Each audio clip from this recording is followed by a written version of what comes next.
সময়ের গল্পের আসরে সবাইকে স্বাগত। আজ পড়ব দেবারতী বন্দ্যোপাধ্যায়ের রেড ভেলভেট রহস্য।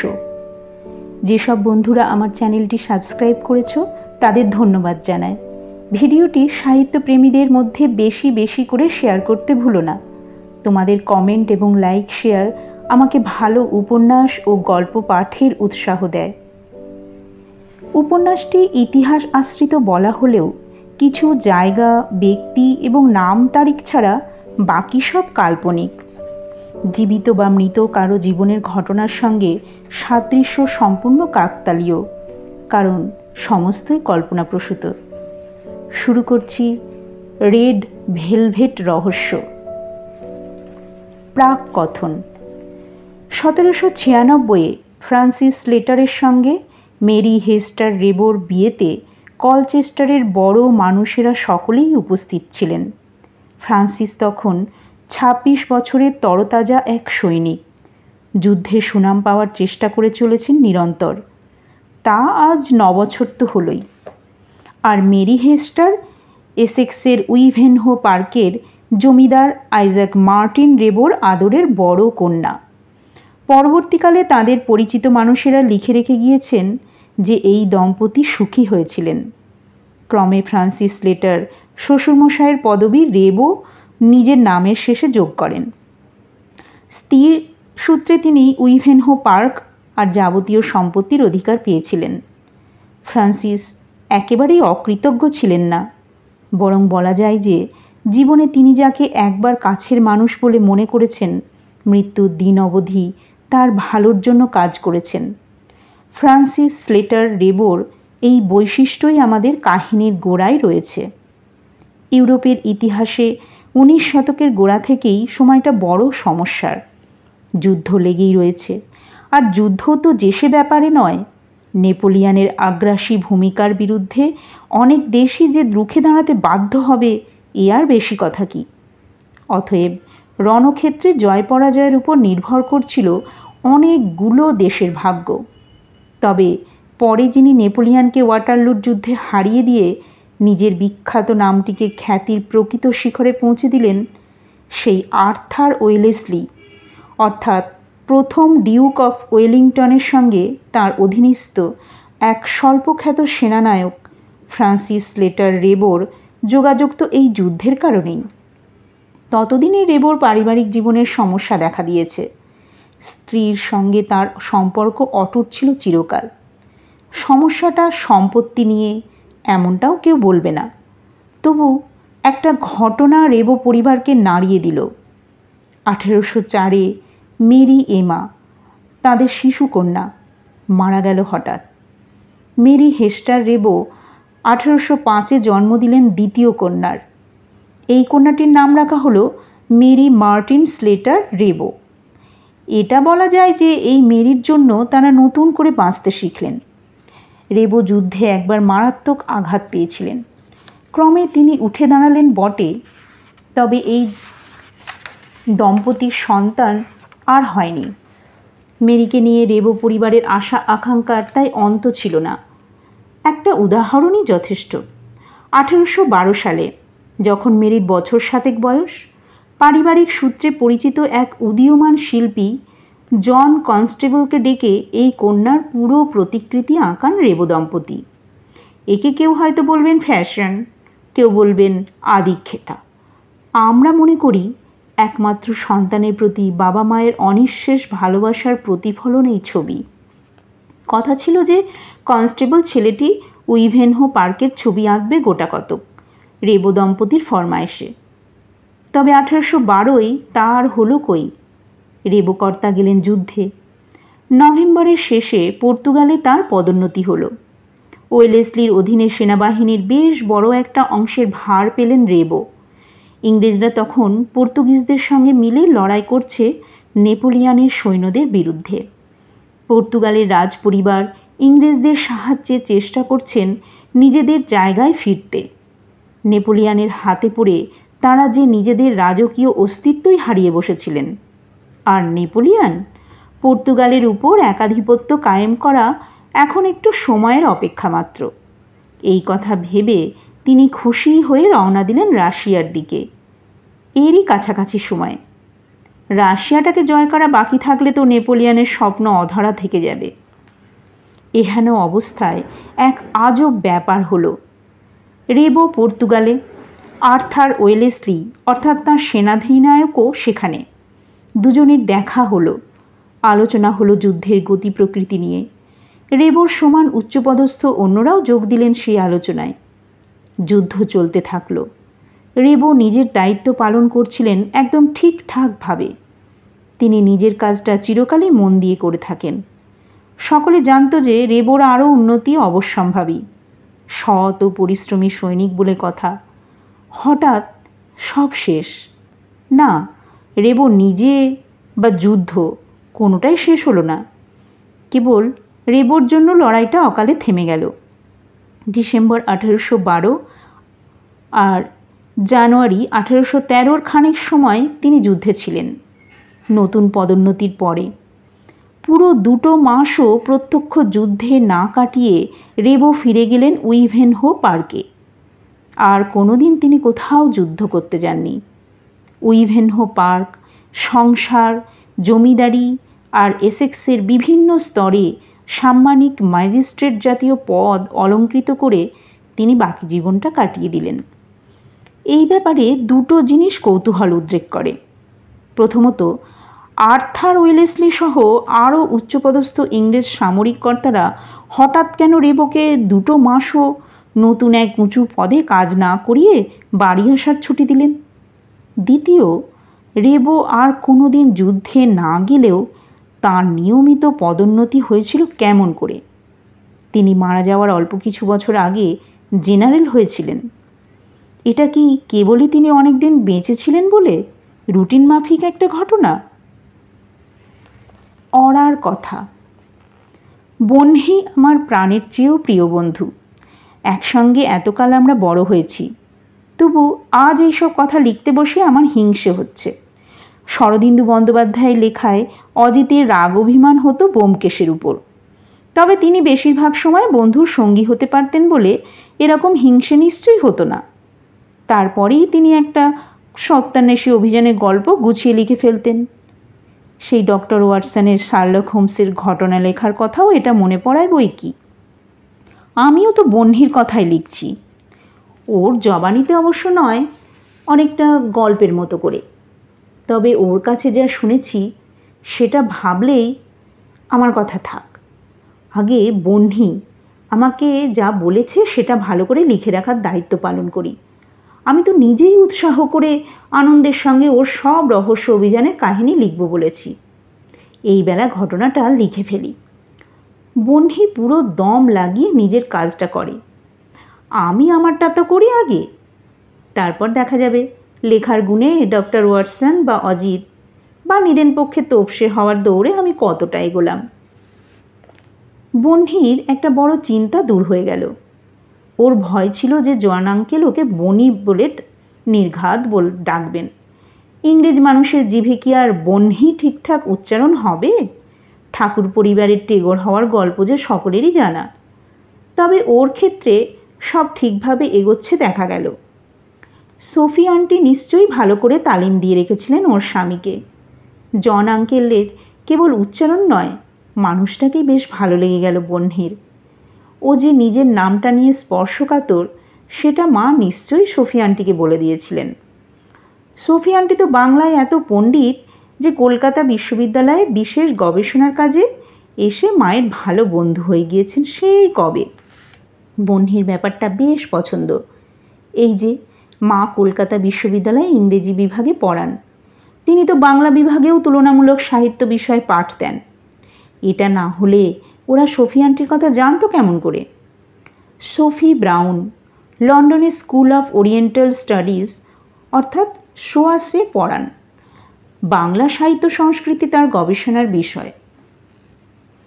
আর এদিকে কলকাতায় মা পড়ান ইংরেজি সাহিত্য। বোধহয় এই উল্টো ব্যাপারটার জন্যই দুজনের এত ভাব। আর জন আঙ্কেল রসায়নের অধ্যাপক এসেক্স ইউনিভার্সিটিতে, কলচেস্টার ক্যাম্পাসে। বহ্নি তো ওর মায়ের সঙ্গে সেখানেই এসেছে এবার পুজোর ছুটিতে। জায়গাটা চমৎকার, বহ্নির অন্তত সেরকমই মনে হয়েছে। হিথ্রোয় ওরা নেমেছে সাত সকালে। বহ্নিকে মা জানলার ধারে বসতে দিয়েছিলেন অন্যান্য বারের মতো এবারও। সকালের নরম আলোয় আকাশ থেকে টেমস আর টাওয়ার ব্রিজ দেখতে সুন্দর। লন্ডন আইও মন্দ নয়। হিথ্রোয় নেমে প্রচুর হাঁটতে হয় আর ইমিগ্রেশনের লম্বা কিউয়ের সময় লাগে। তা সে দিনে রাতে যখনই ওখানে নামা যাক না কেন। সোফি আন্টি ওরা আসবে বলে ছুটি নিয়েছিলেন। ইমিগ্রেশনে কতটা সময় লাগতে পারে সেই সময়টা ঠিকমতো হিসেব করে গাড়ি নিয়ে অপেক্ষা করছিলেন ওদের জন্য।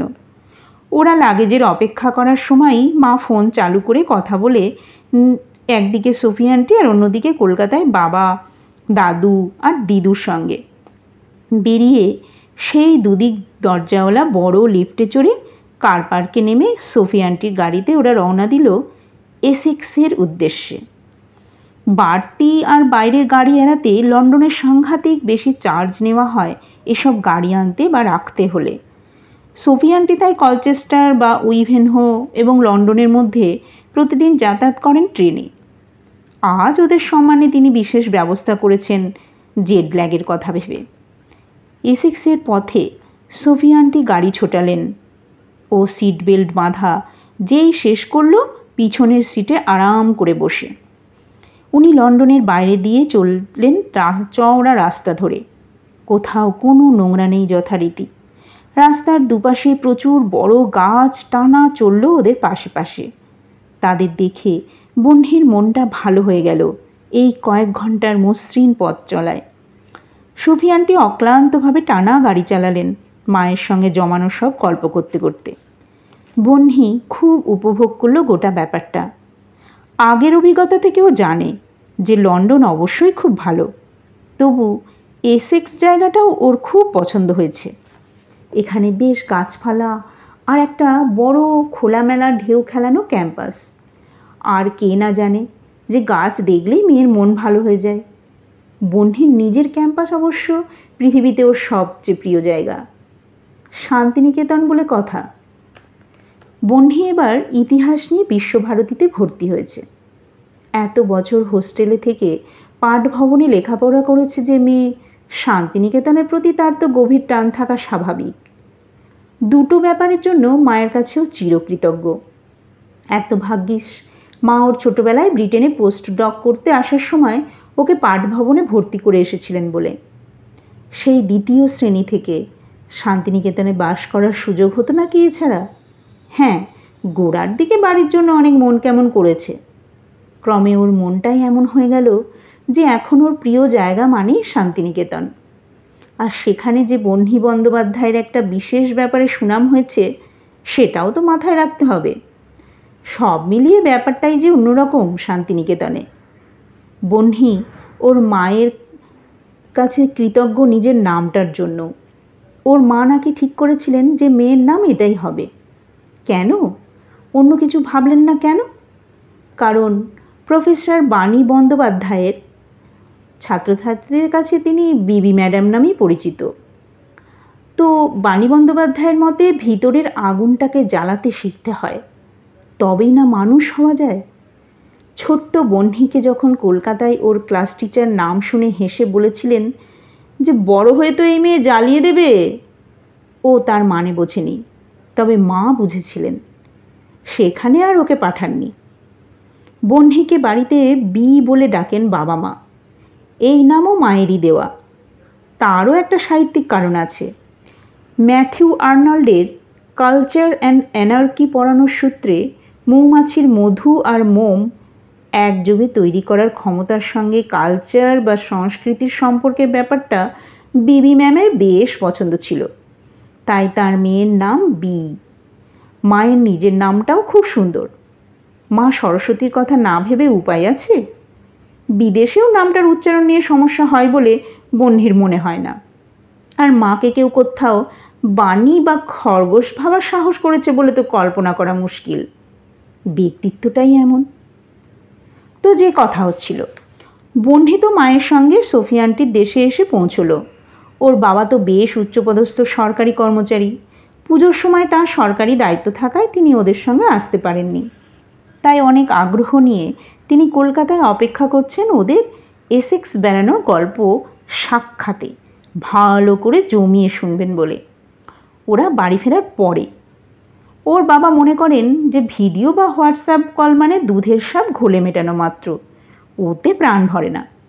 বন্নি ঠিক করে ফেলল যে প্রথমেই বাবাকে বলতে হবে চমকের কথাটা, মানে কলচেস্টারে জন আঙ্কেল যে একাধিক চমক নিয়ে অপেক্ষা করছিলেন ওদের জন্য, তাকে ভাবতে পেরেছিল। প্রথম চমক ওর বাড়িটা। সেই কবেকার উইভেনহো হাউসের একটা অংশে বংশানুক্রমিকভাবে ওদের পরিবারের বাস। এখন অবশ্য সস্ত্রীক জন রেবো ছাড়া আর কেউই নেই। ওই প্রকাণ্ড বাড়িটা ঐতিহাসিক দিক দিয়ে বেশ গুরুত্বের। বিখ্যাত শিল্পী জন কনস্টেবল 1816 উইভেনহো পার্ক বলে একটি ছবি আঁকেন এই পুরো জায়গাটিকে নিয়ে। এই চত্বরের পুরোটা 1960-এর দশক থেকে এসেক্স ইউনিভার্সিটির সম্পত্তি। বাড়িটার বেশিরভাগ অংশেই হোটেল, আর বাকিটুকু জায়গায় থাকেন জন আঙ্কেলরা। সম্পত্তিটা হাত বদল হয়েছে কতবার, তবে ওই অংশটা আজও রয়ে গিয়েছে ওদের কাছে। এখনও তাক লাগানো কত পুরনো ছবি, অসাধারণ কারুকাজ করা ফায়ারপ্লেস, পুরনো আসবাবপত্র যতটা পেরেছেন রক্ষা করেছেন সবাই। বাকিটা বাঁচিয়ে রেখেছে হোটেল। বন্যীদের নিয়ে জন দেখিয়ে আনলে সব, আর সফি আন্টি মিটিমিটি হাসতে থাকলেন দুই অসমবয়সী মানুষের উচ্ছ্বাস দেখে। বাণীরও যে মজা লাগছিল তা নয়। দ্বিতীয় চমকটা অন্যরকম। এতদিন সফি আন্টির সঙ্গে বিয়ের ফলে জন বাংলা বুঝতে পারেন, বলে উঠতে তেমন পারেন না, তবে গোড়াতেই উনি জানিয়ে দিলেন যে ওর সামনে বাংলায় কথা বললে অভদ্রতা বলে কদাচ মনে করবেন না। কাজেই ব্যাপারটা দাঁড়ালো যে বন্যীরা বাংলায় কথাবার্তা চালাতে থাকলো সফি আন্টির অনুরোধে। জন এতে অভ্যস্ত, কারণ বাংলায় কথা বলার একটা সুযোগও সফি ছাড়বেন না, তিনি জানেন। আর জন ইংরেজিতে কথা বলতে থাকলেন এবং সেটা ওরা বাংলায় অনুবাদ করলো মনে মনে, সহজেই, চটপট। বন্যীকে মা আর সফি আন্টি আগে কিছু বলেননি যাতে চমকটা ওর ভালো লাগে। তা লেগেছে তো খুবই ভালো, বোঝাই গেল মেয়ের হাসি দেখে। সেদিন সন্ধেই জন আঙ্কেল বাড়ি ফেরার পর ওদের গল্প হচ্ছিল বেশ জমিয়ে। বন্যীর রেড ভেলভেট কেক খুব পছন্দ হয়েছে দেখে জন আর সফি এত খুশি যে বলার কথা নয়। জন বেশ সরল মানুষ, তিনি বেশ আমোদ করে বললেন যে রেড ভেলভেট কেক যখন বন্যীর এত ভালো লেগেছে, তখন ভেলভেটের আর একটা জিনিস দেখলেও নিশ্চয়ই বেশ মজা পাবে। এই না বলে তখনই ওদের তাড়া দিয়ে নিয়ে এলেন পুরনো দিনের এক প্রকাণ্ড সিন্দুকের সামনে। বিশাল এক পিতলের চাবি ঘুরিয়ে তার থেকে বের করলেন সুন্দর করে বাঁধানো বড় এক টুকরো লাল ভেলভেট। মন দিয়ে সেটা দেখতে গিয়ে চমকে উঠল ওরা মা মেয়ে দুজনেই। যাকে ওরা দূর থেকে অদ্ভুত নকশা ভেবেছিল, সেটা আসলে ইংরেজিতে লেখা ছোট একটা কবিতার মতো ব্যাপার। জন বললেন, 19 শতকের প্রথমার্ধে জেনারেল ফ্রান্সিস স্লেটার রেবোর স্মারক এটি। বন্যী লাফিয়ে উঠে বলল, ইনি সেই জেনারেল যিনি নেপোলিয়নের সময় যুদ্ধ করেছিলেন? মানে পরে ডিউক অফ ওয়েলিংটন হয়েছিলেন যে আর্থার ওয়েলেসলি, তাঁরই সহযোগী, তাই না? জন অবাক হয়ে বন্যীর দিকে তাকিয়ে আছেন দেখে সফি বললেন, ভুলে গেলে চলবে নাকি যে এই মেয়ে ইতিহাসের ছাত্রী? তুমি যেমন সকাল থেকে সেই সন্ধে অবধি ল্যাবে কাজ করছিলে, এই মেয়েও তেমন নেপোলিয়নের স্পেন ও পর্তুগালের সঙ্গে সম্পর্ক, ইংরেজদের সেই সংঘাতে জড়িয়ে পড়া, এই সম্বন্ধে স্কুল কলেজে অর্জিত জ্ঞান ঝালিয়ে নিয়েছে। আমাকে জিজ্ঞেস করে আর যা বুঝেছে তার ভিত্তিতে জেনারেল লেবোর কথা। এই অঞ্চলের ইতিহাস, বাড়িটা যে 1759-এ রেনল্ডসকে দিয়ে আইজাক রেবো তৈরি করান, পরে কনস্টেবলকে এখানকার ছবি আঁকার বরাত দেন ফ্রান্সিস রেবো, এই সব ব্যাপারে যা পেয়েছে পড়ে ফেলেছে, বুঝলে? জন সফির বিবরণ শুনে বললেন, আমাদের বয়স হচ্ছে, বোঝা গেল। তাহলে বন্যী, চটপট পড়ে ফেলো দেখি লেখাটা। জেনারেল রেবো যুদ্ধ করতেন, তবে তার প্রাণে বোধ হয় আসলে এক শিল্পী বাস করত। বন্যী ওর মায়ের সঙ্গে পড়ল সেই ভেলভেটের লেখা, living close to the element, growing on another, surrounded by the third, seeking the weight of a feather. জন বললেন, কেমন লাগলো? বহ্নি তো বটেই, সঙ্গে বাণীও ভাবতে লাগলেন। শেষ অবধি কেউই আর কিছু বলে না দেখে সফি জানালেন, জনের আগেই বংশের প্রত্যেকে নিশ্চয়ই এই 4টে লাইনের প্রতি আগ্রহ বোধ করেছেন। জন ছোটবেলায় এটা দেখে মজা পেয়েছিল। ওর কাছে আজও বোধ হয় এটা কৌতুক আর কৌতূহলের মাঝামাঝি কোনো এক জায়গায় রয়ে গিয়েছে। তবে এর অস্তিত্ব সকলের কাছে রহস্য হয়েই থেকে গিয়েছে। সে তারা এই বস্তুটি নিয়ে গভীরভাবে ভাবুন বা না ভাবুন। এই লেখার অর্থ কী? একজন যুদ্ধ বিশারদ মানুষ হঠাৎ যত্ন করে এমন আজব জিনিস সিন্ধুকে রেখে গেলেন কেন? এর একটা ঐতিহাসিক মূল্য আছে মানছি, তবে সেটাই কি সব? অবশ্য 150 বছরের বেশি সময়ে বংশেরই হোক বা অন্য কেউ, কজন মানুষই আর এটা দেখেছেন? এটা যত্ন করে সিন্ধুকে রেখে যাওয়ার অর্থ আমরা তো অন্তত বুঝতে পারিনি। বাণী সব শুনে বললেন, এই লেখাটা যেন একটুখানি হলেও কবিতার মতো, তাই না? আমাকে তো ওই জেনারেল রেবোর সমসাময়িক কবিদের অর্থাৎ রোমান্টিক কবিদের লেখা পড়াতে হয়, তাই ওরা কাছাকাছি একটা ভাব যেন পাচ্ছি বলে মনে হলো। অবশ্য 4টে তো মাত্র লাইন, এর থেকে তেমন কিছু বোঝা সত্যিই মুশকিলের কাজ। অথচ স্বীকার করতে বাধ্য হচ্ছি, সোফির প্রশ্নগুলো এ বিষয়ে ভাবতে বাধ্য করছে। বহ্নি এতক্ষণ গম্ভীর হয়ে অনেক কিছু ভাবছিল। এবার ও বলে উঠল, আচ্ছা, এটা কবিতার অংশ নয় তো? জন মাথা নাড়লেন, না, আমার তো তা মনে হয় না। এর বাইরে আর লাইন নেই। ভেলভেটের টুকরোটা আস্তই আছে, আর পরম যত্নে রাখা আছে গোড়া থেকে।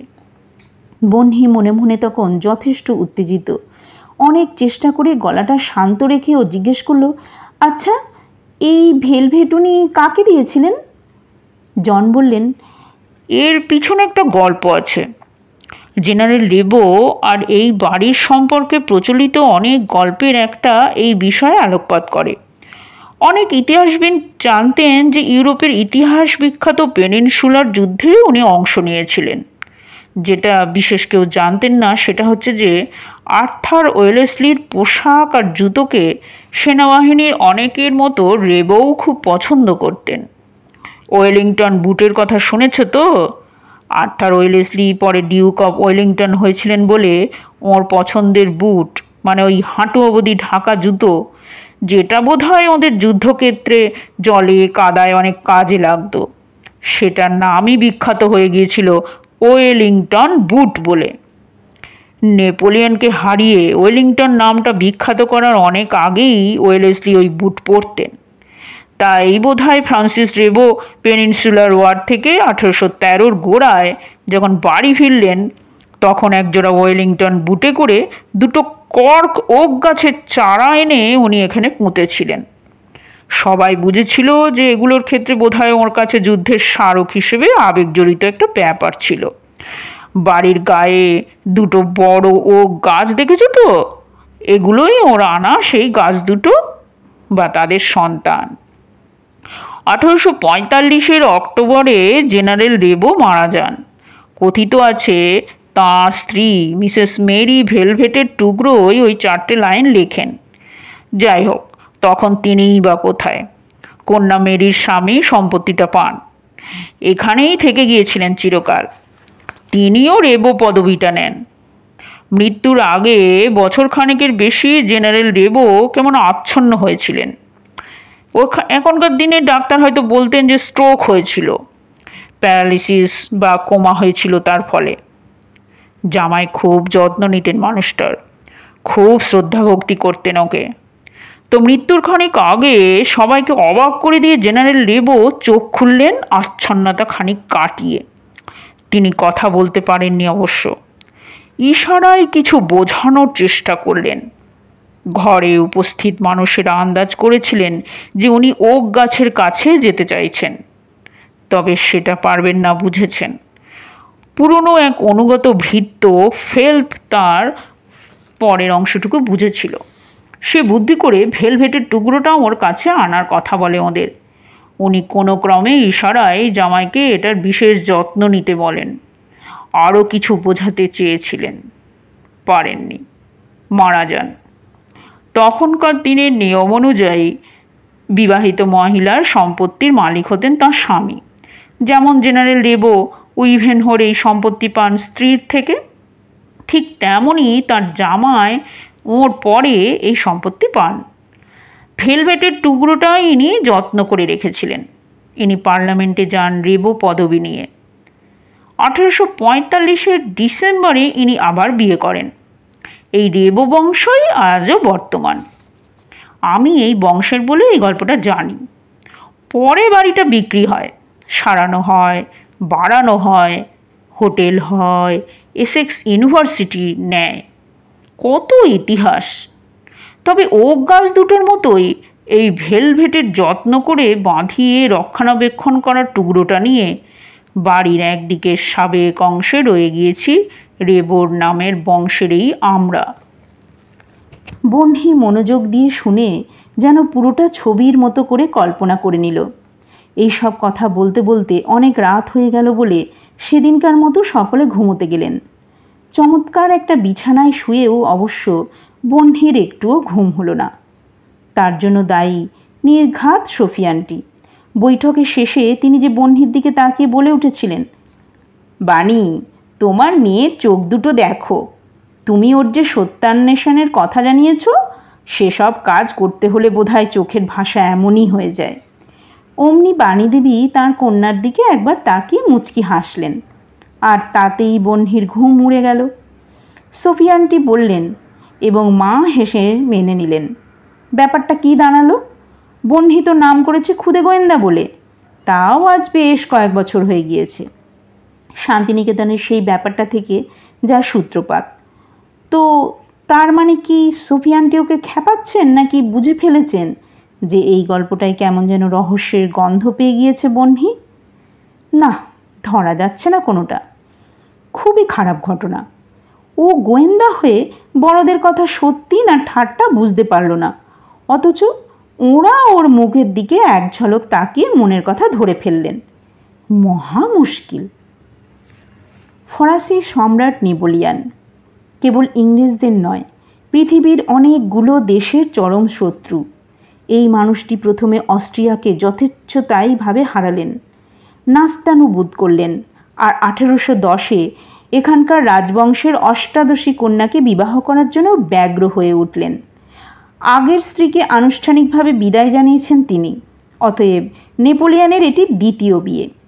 তাতে কি, ফরাসি মানুষেরা তাদের ভূতপূর্ব রানী মারি আতোয়ানেতের দেশের মেয়েকে সম্রাজ্ঞী বলে সহ্য করবে না। তাতেই বা কি, প্রাসাদের সাজসজ্জা থেকে আরম্ভ করে গয়না গাটি পোশাক পরিচ্ছদ সমস্ত নতুন নতুন কনের জন্য। আর 1811-ই যখন তাদের পুত্র অর্থাৎ সম্রাট নেপোলিয়ানের উত্তরাধিকারী জন্ম নিল, তিনি ঠিক করলেন স্ত্রীর জন্য এক ঐতিহাসিক উপহারের ব্যবস্থা করবেন।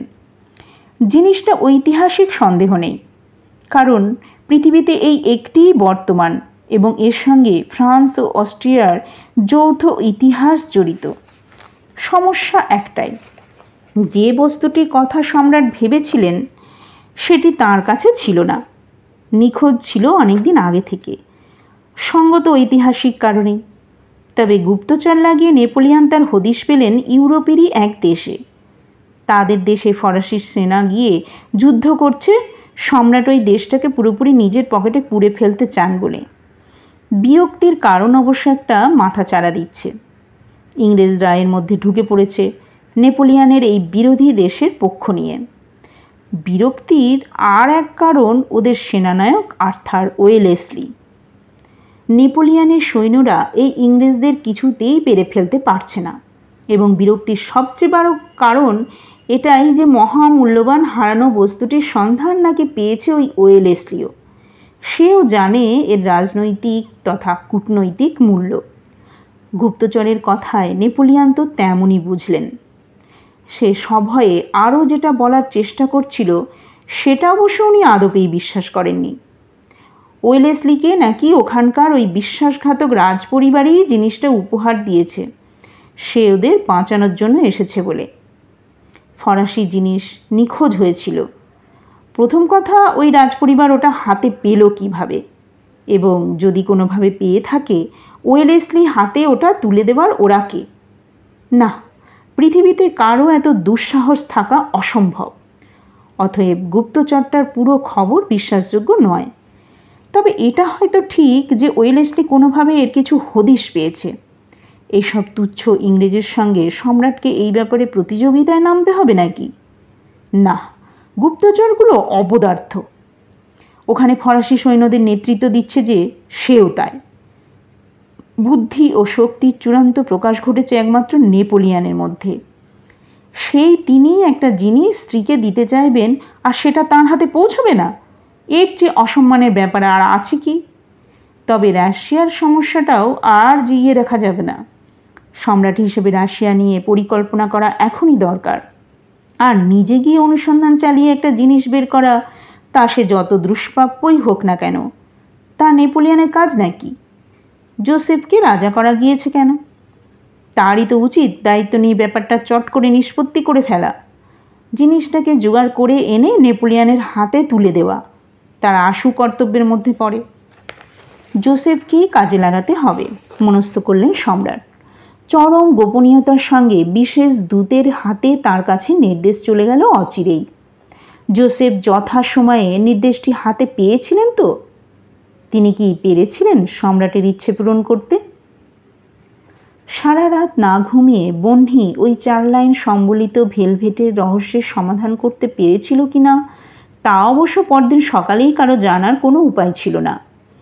মেয়ে ভোরে উঠে বাড়ির সামনে দিয়ে, মানে হোটেলের সামনে দিয়ে গিয়ে যে রাস্তাটা পুরো বিশ্ববিদ্যালয় ঘুরে ফিরে এসেছে, আবার বাড়ির সামনেই সেই পথ ধরে হেঁটে এসেছিল অন্য কেউ ঘুম থেকে ওঠার আগেই। এটাই ওর কাছে স্বাভাবিক, কারণ শান্তিনিকেতনে পাঠভবনের ছাত্রছাত্রীদের ক্লাসই শুরু হয় সকাল 6:30টায়। ভোর ভোর ওঠা বহ্নির অভ্যেস। অবশ্য ইংল্যান্ড যথেষ্ট ঠান্ডার জায়গা হলেও সকাল 8টা বা 8:30টায় তো ক্লাস হয়। তা বহ্নি তো অল্প কিছু অত্যুৎসাহী প্রাতঃভ্রমণকারীর বাদে আর তেমন কারো দেখা পায়নি। তারাও কি লক্ষ্য করার মতো সময় করে উঠতে পারেননি ভাগ্যিস, না হলে তারা বেশ অবাক হতেন। মেয়ে বেশ ভালোই পরিক্রমা করছিল অঞ্চলটা, মানে সাবেককালে যাকে উইভেনহো পার্ক বলা হতো তার আধুনিক সংস্করণের। তা সে তো করতেই পারে যার ইচ্ছে, প্রাতঃভ্রমণকারীরাও করে। তবে বহ্নির মতো তারা হঠাৎ থমকে দাঁড়িয়েও পড়ে না, আর হাঁ করে মিনিটের পর মিনিট প্রকৃতির দিকে তাকিয়ে বাকি পৃথিবীটার অস্তিত্ব ভুলে যায় না। ওর প্রতি মনোনিবেশ করলেও অবশ্য কেউ বুঝতেন কিনা সন্দেহ যে ও কেন ঠায় দাঁড়িয়ে আছে। আসলে একই জিনিসের দিকে একসঙ্গে 5টা মানুষ তাকালেও প্রত্যেকের দৃষ্টিভঙ্গি তো একান্তই নিজস্ব। যে জায়গায় ইজেল পেতে 1816 জন কনস্টেবল উইভেনহো পার্কের ছবি এঁকেছিলেন, বহ্নি দাঁড়িয়ে রইল সেখানে। ব্রিটেনের আগের দিনের শিল্পীদের ক্ষেত্রে নিসর্গ দৃশ্য আঁকায় কনস্টেবল আর টার্নারের কথা আজও সারা পৃথিবীর শিল্পজগৎ সশ্রদ্ধ চিত্তে মনে রেখেছে। কনস্টেবলের ছবি আজ সেরা সব জাদুঘরে সেরা দাম দিয়ে সংগ্রহ করে সাজিয়ে রেখেছে।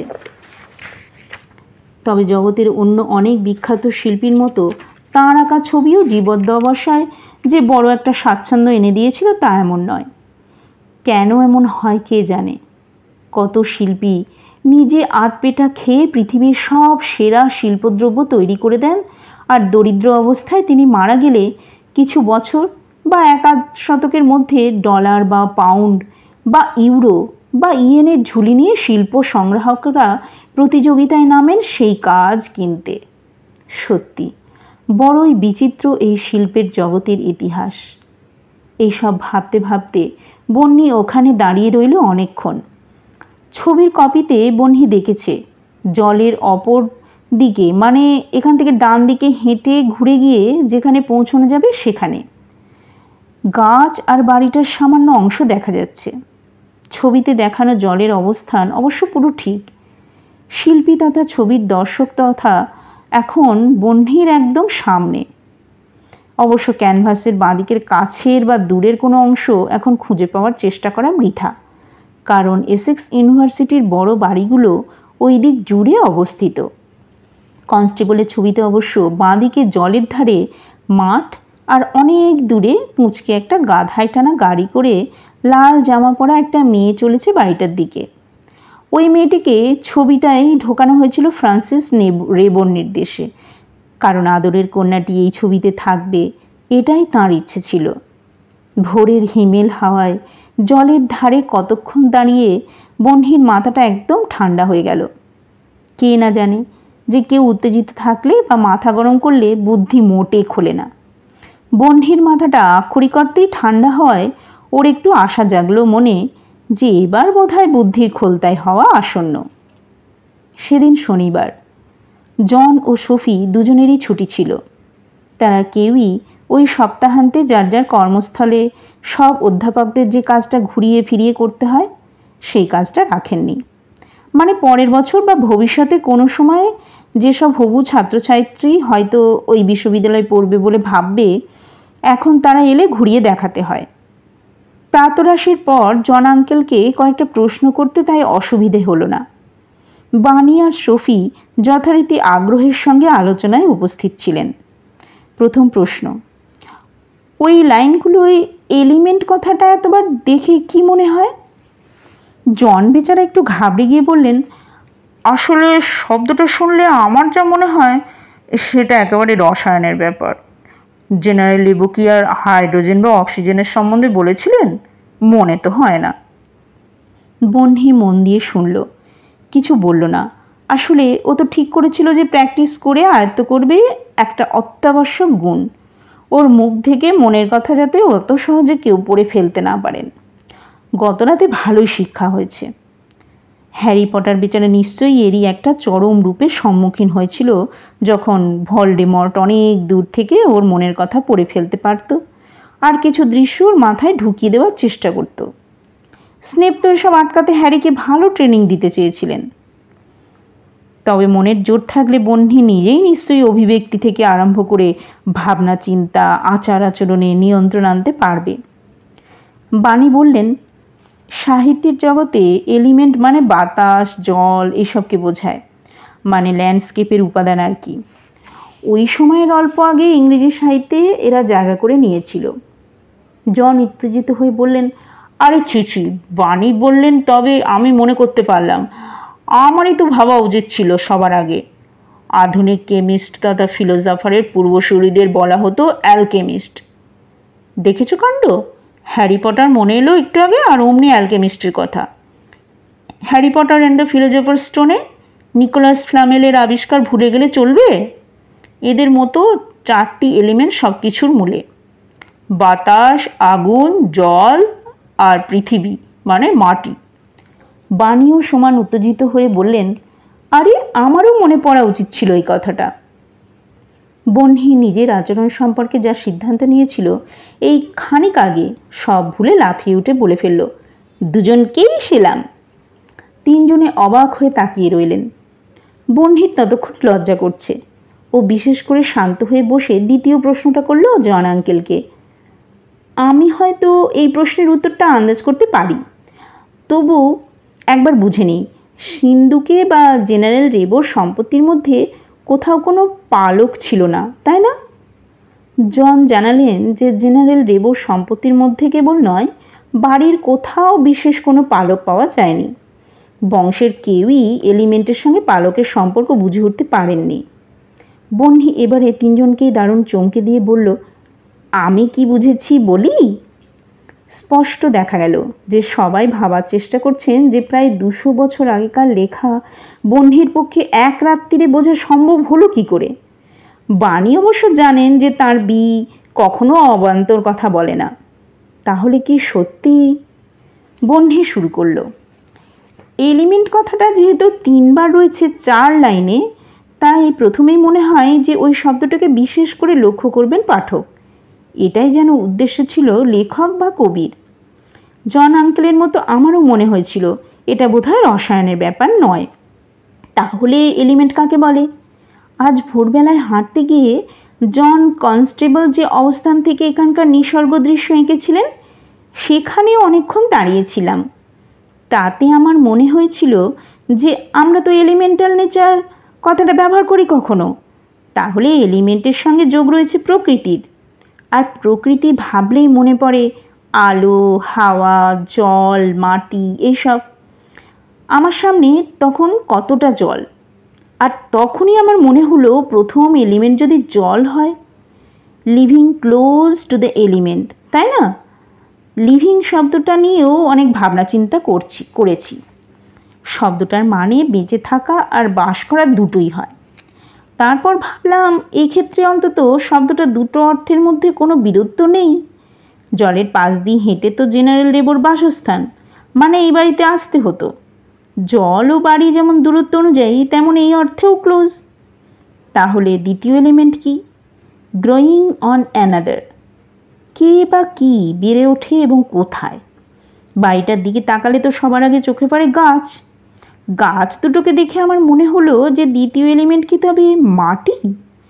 সফি প্রচণ্ড উত্তেজিত হয়ে বললেন, বোঝাই যাচ্ছে বহ্নি শান্তিনিকেতনের মেয়ে। রবীন্দ্রনাথের তালগাছ কবিতাটা তো আমি জানি, মা যে হয় মাটি তার। কেন আমি মাটির কথা ভুলে গেলাম? বহ্নির বেজায় মজা লাগলো। ও তো একইভাবে ভেবেছে। ও বোঝানোর আগেই সোফি আন্টি কেমন চমৎকার করে বলে দিলেন। এই অবধি ঠিক ছিল, তবে ও নিজে তো জানে যে এবারে আসল গোলমাল শুরু হতে পারে। তৃতীয় এলিমেন্ট নিয়ে ও যা ভেবেছে সেটা নিয়ে ওরা একমত নাও হতে পারেন। যদি বাকি তিনজনই মনে করেন যে ও বোকার মতো কথা বলছে, তাহলে তো ওর আইডিয়াটাকেই ত্যাগ করতে হবে। 3 নম্বর এলিমেন্টের ব্যাপারে সকলে একমত না হলে যে পালকের কাছে যাওয়া যাবে না। বেশ একটু মরিয়া হয়েই বহ্নি বলে ফেলল, আমি তৃতীয় এলিমেন্ট সম্পর্কে আজ ভোরবেলায় কিছুই আন্দাজ করতে পারিনি।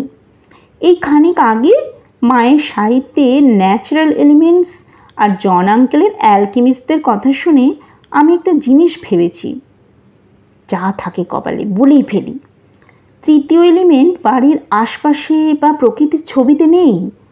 জন আঙ্কেলের কথা অনুযায়ী অ্যালকেমিস্টরা জল আর মাটি বাদে আর যে দুটো এলিমেন্টের কথা বলেছিলেন তা হলো বাতাস আর আগুন। আমার মতে তৃতীয় এলিমেন্ট আছে বাড়ির মধ্যে। জেনারেল রেবো জল থেকে মাটি, মাটি থেকে বাড়ির ভিতরে কিছুর অস্তিত্ব বোঝাতে চেয়েছেন বলেই আমার মনে হয়। আর সেই জিনিসটা হলো আগুন। তিনজনেই ভয়ানক উত্তেজিত হয়ে উঠলেন। আগুন কিভাবে, কেন হঠাৎ আগুন বলেই মনে হলো? এ প্রত্যেকটা প্রশ্ন বহ্নি এতক্ষণ ধরে আশঙ্কা করছিল। তবে ওর কেবলই মনে হচ্ছিল যে আগুন ছাড়া এখানে আর কিছু হতে পারে না। যুদ্ধের থেকে ফ্রান্সিস রেবো ফিরেছিলেন সমুদ্র পেরিয়ে, নিজের জমিতে এসে পৌঁছেছিলেন গাছের চারা নিয়ে। তারপরে তো বাড়ির ভিতরে ঢোকার পালা। আসে যুক্তি মেনে। বাড়ির ভিতরে ন্যাচারাল এলিমেন্ট বলতে ওরা আগুন তথা ফায়ার প্লেসের কথাই মনে হয়েছে। এটা ভাবার অবশ্য আর একটা কারণ আছে, ওই পালক। একটা পরীক্ষা তো করতেই হবে। বহ্নি ঠিক ভাবছে কিনা জানার জন্য জন আঙ্কেলের সাহায্য ওর খুব দরকার।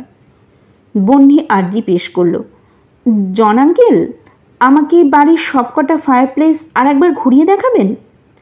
তখনই জনের অংশের সবকটা ফায়ার প্লেসের কাছে বহ্নিদের নিয়ে গেলেন উনি। ওরা অনেক কাল হলো আধুনিক হিটিং সিস্টেম ব্যবহার করেন, তবে সেই সাবেক ফায়ার প্লেসগুলো সাজানো গোছানো থাকে দ্রষ্টব্য বলে। প্রত্যেকটা ফায়ার প্লেস খুব ভালোভাবে পরীক্ষা করলো বহ্নি, তবে কোথাও কিছু বুঝতে পারল না। তবে একটা জিনিস ওর কেবল মনে হচ্ছিল, প্রতিটা ফায়ার প্লেসের চারদিকে কোনো না কোনো ধরনের ফুল বা গাছের পাতা বা লতা, এমন কিছু জমকালো নকশা করা বার্নিশ করা কাঠে। ও খুব অবাক হয়েছিল প্রথম দেখেই, বাড়িটা এখানে এসে ঘুরে দেখার সময়। আগুন ধরে যাওয়ার ভয় ছিল না নাকি? সোফি আন্টি ওকে তখনই বুঝিয়ে বলেছিলেন যে আগেকার দিনে অভিজাত পরিবারে আর বিত্তশালী বাড়িতে এমনই অন্ধসজ্জা স্বাভাবিক ছিল। সোফি আন্টি এবারে বহ্নিকে, যাকে ইংরেজিতে বলে ব্রেক থ্রু, তার ব্যবস্থা করে দিলেন। উনি হঠাৎ বললেন, আচ্ছা জন, বাড়ির এই অংশে আমার পছন্দের ফায়ার প্লেস তো নেই, সেসব তো হোটেলের অংশে, তাই না? জানো বহ্নি, হোটেলের অনেকটা অংশ সেই পুরনো আমলের। হেরিটেজ প্রপার্টি বলে ওরাও সাজিয়ে রাখে সর্বদা। চারজনের অভিযান তৎক্ষণাৎ শুরু হলো একই বাড়িতে অবস্থিত হোটেলের উদ্দেশ্যে। সেখানে দেখা করতে হলে হোটেল ম্যানেজারের সঙ্গে। টেরি অ্যাডামস ভদ্রলোকের নাম। জন আর সোফির সঙ্গে তার সামান্য আলাপ ছিল আগে থেকে, এখন তাদের অতিথিদের সঙ্গে আলাপ হলো। টেরি বললেন ওরা যেন ওকে নাম ধরেই ডাকে, আর ওদের অনুমতি পেলে তিনিও তাই করবেন। মায়ের অভ্যেস আছে ব্রিটেনে এসে এরকম ঘটনার মুখে পড়ার, তাই তিনি একটু হেসে ওদের দুজনের পক্ষ থেকে আপত্তি নেই জানিয়ে দিলেন। গণ্ডগোলটা শুরু হলো এরপরেই। প্রথমবারের ইয়াং লেডির সম্বোধন ছেড়ে টেরি যেই না বন্হি বলতে গিয়ে কয়েকবার হোঁচট খেয়ে ওকে শেষে বন্নি বলেছেন, ওর মন খারাপ হয়ে গেল। এই রকম ঘটনা স্বাভাবিক এখানে, ও যেন সেটা মেনে নিতে শেখে, মা তো বলেছিলেন। তাও ওর খারাপ লাগলো। বন্হি মনে মনে নিজেকে এক ধমক দিল, তবুও খারাপ লাগাটা গেল না। আর কাকার বয়সী একজন মানুষকে নাম ধরে ডাকার অভ্যেস ওর নেই। মা এই ব্যাপারটাও স্বাভাবিক বলে ওকে জানিয়েছিলেন। তবু ওর ভদ্রলোকে খুব একটা পছন্দ হলো না কেন যেন। সবাই কি আর জন আঙ্কেলের মতো? অথচ টেরি তো ভদ্রতা করে ওকে জিজ্ঞেস করেছিলেন যে ও চা না কফি কোনটা পছন্দ করবে। যাই হোক, এরপরে যেটা হলো সেটা অবশ্য জনের পক্ষে স্বাভাবিক। তবে ওর কেমন যেন মনে হলো যে মা আর সোফি আন্টি যদিও স্মিত মুখে চুপ করে রইলেন, ওরই মতো তারাও খুব একটা পছন্দ করলেন না ব্যাপারটা। প্রয়োজনের বেশি অনেক কথা বলা মা তো অন্তত পছন্দ করেন না। অবশ্য ওরা জন আঙ্কেলের অতিথি মাত্র, তিনি কোনো কথা কাকে কিভাবে কতটা বলবেন সেটা একান্তই তার নিজস্ব ব্যাপার। এমনকি ওদেরও তিনি ভেলভেটের টুকরোটা দেখিয়েছিলেন সহজভাবে, না হলে ওদেরও তো ওটার অস্তিত্ব সম্বন্ধে জানার কথা না। অবশ্য মা আর সোফি আন্টির অস্বাচ্ছন্দ্যের ব্যাপারটা ওর মনের ভুলও হতে পারে, কারণ একদিক থেকে দেখতে গেলে ব্যাপারটা খুব সাধারণ। হয়েছিল কি, জন টেরিকে বলতে শুরু করেছিলেন যে ওরা কেন হোটেলটা ঘুরে দেখতে চাইছেন। এর কারণটা বোঝাতে গিয়ে বাড়ির পুরনো ভেলভেটের টুকরোয় লেখা বন্ধির এর অর্থ উদ্ধার এই সব উনি সরলভাবে গল্প করে গেলেন বেশ আনন্দ করে। অবশ্য জন আঙ্কেল জেনারেল রেবোর ইতিহাস বলেননি। টেরি প্রথমে ভদ্রতাবশত, তারপরে বেশ আগ্রহ নিয়ে কথাগুলো শুনছিলেন। বন্ধির তবু হঠাৎ মনে হলো টেরির চোখটা কেমন সরু দেখালো আর মুখটা কঠিন হয়ে উঠল একবারের জন্য। যেই না জন আঙ্কেল ওই লাইন চারটের মানে বুঝিয়ে বললেন। তবে এরকম হওয়ার তো কোনো যুক্তিগ্রাহ্য কারণ থাকতে পারে না। অগত্যাও নিজেকে আর একবার ধমক দিল, নিশ্চয়ই ওর দৃষ্টি বিভ্রম। অন্য সম্ভাবনাটা আরও খারাপ, এটা যদি যারে যারে না দেখতে পারি তার চলন বাঁকা জাতীয় মনোভাব হয়, তাহলে ওর নিজেকেই খারাপ লাগবে। বিশেষ করে টেরি যেখানে বন্যির দিকে তাকিয়ে ওকে অভিনন্দন জানালেন 175 বছর আগের লাইন চারটের মানে খুঁজে পাওয়ার জন্য। আশ্বাস দিলেন ওদের অত্যন্ত আন্তরিকভাবে এরকম একটা ঐতিহাসিক অনুসন্ধানে তিনি নিজে ওদের সঙ্গে থেকে সাহায্য করবেন বলে। আবার নোট, টেরি বা ব্রিটেনের সবাই তো বাংলা জানেন না, তাই এমন কারো উপস্থিতিতে শিষ্টাচার মেনে বাকি চারজনে ইংরেজিতে প্রত্যেকটি কথা বলেছিলেন। আমি বাকি লেখার সঙ্গে মিল থাকে যাতে তার ব্যবস্থা করতে বাংলায় লিখেছি। অতএব এবার 5 জনে চললেন ফায়ারপ্লেস দেখতে। টেরি বেশ কাজের একটা প্রস্তাব দিলেন। উনি জানালেন যে হোটেলে যেহেতু 24টা হেরিটেজ রুম আছে এবং বেশিরভাগ ঘরে হোটেলের অতিথি রয়েছেন, আর একমাত্র তাদের অনুমতির সাপেক্ষই সেই সব ঘর দেখা যাবে, তাই ভালো হয় যদি ওরা খালি ঘরগুলো আগে দেখেন। একতলার ঘরগুলো দিয়ে শুরু করার কথাও টেরির প্রস্তাব ছিল। জন সাদরে দুটো প্রস্তাবই গ্রহণ করলেন, আর বন্নি বুঝল হোটেলের ম্যানেজার হিসেবে উনি অত্যন্ত নিপুণ। খুঁজতে খুঁজতে অবশেষে ভাগ্যক্রমে একতলারই একটা অত্যন্ত সুসজ্জিত ফাঁকা ঘরে পাওয়া গেল সেই ফায়ারপ্লেস। এই ফায়ারপ্লেসটার চারদিকে গোল করে নকশা করা আগেকার দিনের কলমের, আর সেই সব কলম মানেই বড় পালক। ঘরটাকে জেনারেল রেবো ওর স্টাডি হিসেবে ব্যবহার করতেন নাকি? সেই 4 লাইন কথিত পালকের কাছে পৌঁছেও বন্হির মনে শান্তি কোথায়? থাকবেই বা কেমন করে? একজন মানুষ মারা যাবার একটু আগে কাউকে এই ফায়ারপ্লেস অবধি পৌঁছতে বলবেন কেন? এখানে কিছু তো থাকার কথা। Portugal, December 1812। ফ্রান্সিস রেবো তো হতবাক। আর্থার ওয়েলেসলি অন্য সেনাধ্যক্ষদের অগোচরে তাকে দিচ্ছেন এই কাজের ভার। কারণটা কি? বয়সে তারা দুজনে কাছাকাছি বলে? কাজটা দায়িত্বের, একদিক দিয়ে সম্মানেরও অবশ্যই। তবে তিনি তো কখনো সহকর্মীদের তা জানাতে পারবেন না।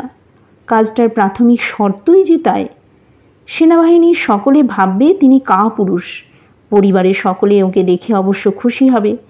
তবু তাদেরই বা তিনি বোঝাবেন কেমন করে যে নিজের সামরিক জীবন হঠাৎই সমাপ্তির মুখে দাঁড়ালো কেন? সেনাবাহিনীর সহকর্মীদের উপহাস সহ্য করতে তিনি মানসিকভাবে প্রস্তুত। পরিবারের মানুষদের চোখে ছোট হতে তিনি পারবেন না। অবশ্য ওয়েলেসলি তো কথা দিয়েছেন যে তিনি নিজে আসবেন উইভেনহো পার্কে। রেবোর হৃত সম্মান নিশ্চয়ই তাতে ফিরে আসবে।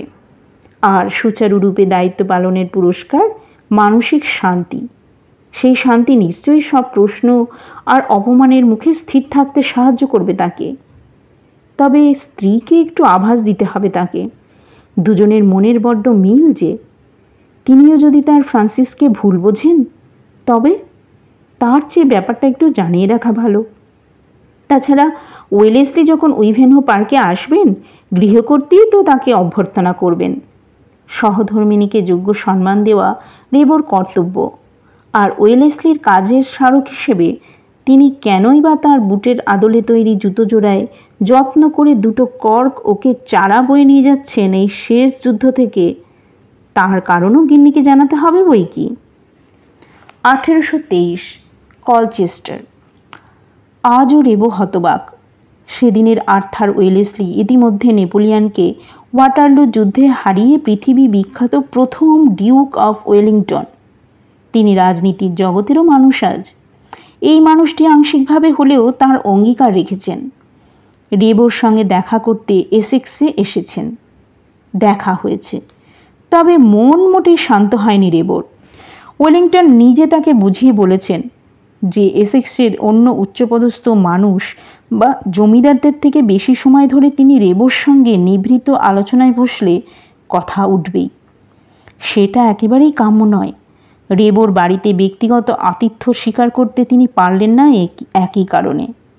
রেবো যে তার ঘনিষ্ঠ ও বিশ্বস্ত অনুগামী, এটা জানলে মানুষের মনে নানা প্রশ্ন উঠবে। তাই কলচেস্টারে এই 3 ক্যাপস সরাইখানায় উঠেছেন তিনি। ওয়েলিংটনের প্রতিদ্বন্দ্বী বা নিন্দুকের অভাব নেই অতএব। তবে রেবোকে দেওয়া কাজের ভার নিয়ে তিনি যে 10 বছর পরেও এতটুকু চিন্তিত নন, তাও জানিয়েছেন স্পষ্ট করে। তবু রেবোর কাজটা যে শেষ হলো না আজও। ডিউক অফ ওয়েলিংটনে কেমন কথা শোনালেন। ইউরোপের রাজনৈতিক পরিস্থিতি আজও অনুকূল নয়।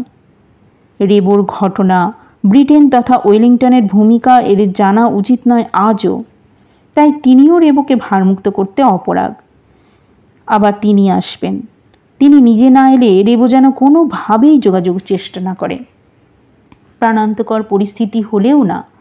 রেবোকে বুঝতে হবে যে ব্রিটেন এবং ইউরোপের রাজনীতিতে ওয়েলিংটনের ভূমিকা বৃহত্তর স্বার্থে নিবেদিত। সেখানে ব্যক্তিগত স্বার্থ বা প্রয়োজন অতিক্রম করতে হবে তার মতো রেবোকেও। কোনো বিতর্কিত অবস্থান সর্বাগ্রে পরিত্যাজ্য। তাতে ব্যক্তিগত বড় ক্ষতি স্বীকার করতে প্রস্তুত ওয়েলিংটন। রেবো বুঝলেন তার জন্য রইল অপেক্ষা, আরও অপেক্ষা। আর যদি এই কারণে তিনি কখনো না আসেন, রেবো আর ভাবতে চান না। 1834, 15ই আগস্ট। রেবো পরিবারের দুঃসময়। দুদিন আগে মারা গিয়েছেন রেবো দম্পতির একমাত্র কন্যা মেরির স্বামী স্যার টমাস অর্মসবি। ভেঙে পড়েছেন মেরি। আর রেবো দম্পতি অস্থির মেয়ের বাকি জীবন কাটবে কেমন করে এই ভেবে। বয়স যে তার 20 কোঠায়। গোটা জীবনটা পড়ে আছে সামনে। এই মুহূর্তে অবশ্য রেবো দম্পতি চেষ্টা চালাচ্ছেন নিজেদের দুঃখ দুর্ভাবনা লুকিয়ে রাখতে। যদি মেরিকে কিছু খাওয়ানো যায়। পরশুর অঘটনের পর থেকে মেয়েটা চুপ করে বসে আছে যে, কথা বলছে না, খাচ্ছে না, এমনকি এক ফোঁটা জলও চাইছে না। ওর এক জ্ঞাতি দেওর ভিক্টর, একটা অনাথ বাচ্চা ছেলে, ওদের সঙ্গেই থেকেছে আগাগোড়া, এখনও আছে। সেও আগলে রাখার চেষ্টা করছে মেরিকে। তবে মেয়েটার যদি নিজের একটা সন্তান থাকতো।